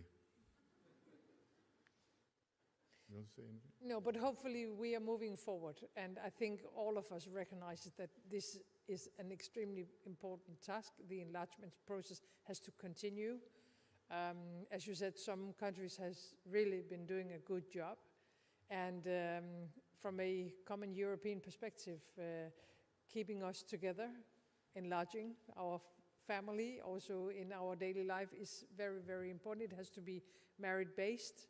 And hopefully during our presidency, we will be able to take some further steps. It hasn't really been on the agenda for today, but I think everybody recognizes how important it is and all the efforts that has been made. Yes, this format is not about EU enlargement or membership process, but you listened yesterday to the President of the European Council who explained at length where we are, what we should do, and what the European Union is ready to do. But we have to do what we have to do, and then we can ask them to do what they should do. As Meta said, is merit-based and is based on all the process, which is well defined with a methodology that is very clear, with clusters and chapters that follow one the other. What is very important for us is that we have a challenge on the table, an agenda that is very ambitious to conclude all negotiations within 2027. We think we can do it, and the European Commission is there to help us. The member states are there to watch and to make sure that everything is based on the deliveries, and then we'll see. But the momentum is fantastic for the enlargement, for Europe to unite. And we have to take this momentum and go further. And I'm very happy that there is a general feeling that Albania is doing very well. But with these guys, you should do very well every day. It's not that you did very well and you can sit and wait. So we have to do it every day, every day, every day, and we are committed to do it. So I thank you very much, and again, I thank the Prime Minister of Denmark for being so gracious in staying and spending the time to answer the questions. And now I ask your permission to accompany such a special guest to go back home. And we'll see each other very soon. I'm talking about the other Albanian journalists, and don't worry, I'll be very open to answer the questions. Tomorrow here we have a fantastic event, a great forum of investment with a large number of very, very distinguished investors coming from the Middle East, coming from Europe, coming from America. So it will be another great day for Tirana and for Albania. And tomorrow, I'm sure that after the British Prime Minister has left the country, the sun will be back. Thank you.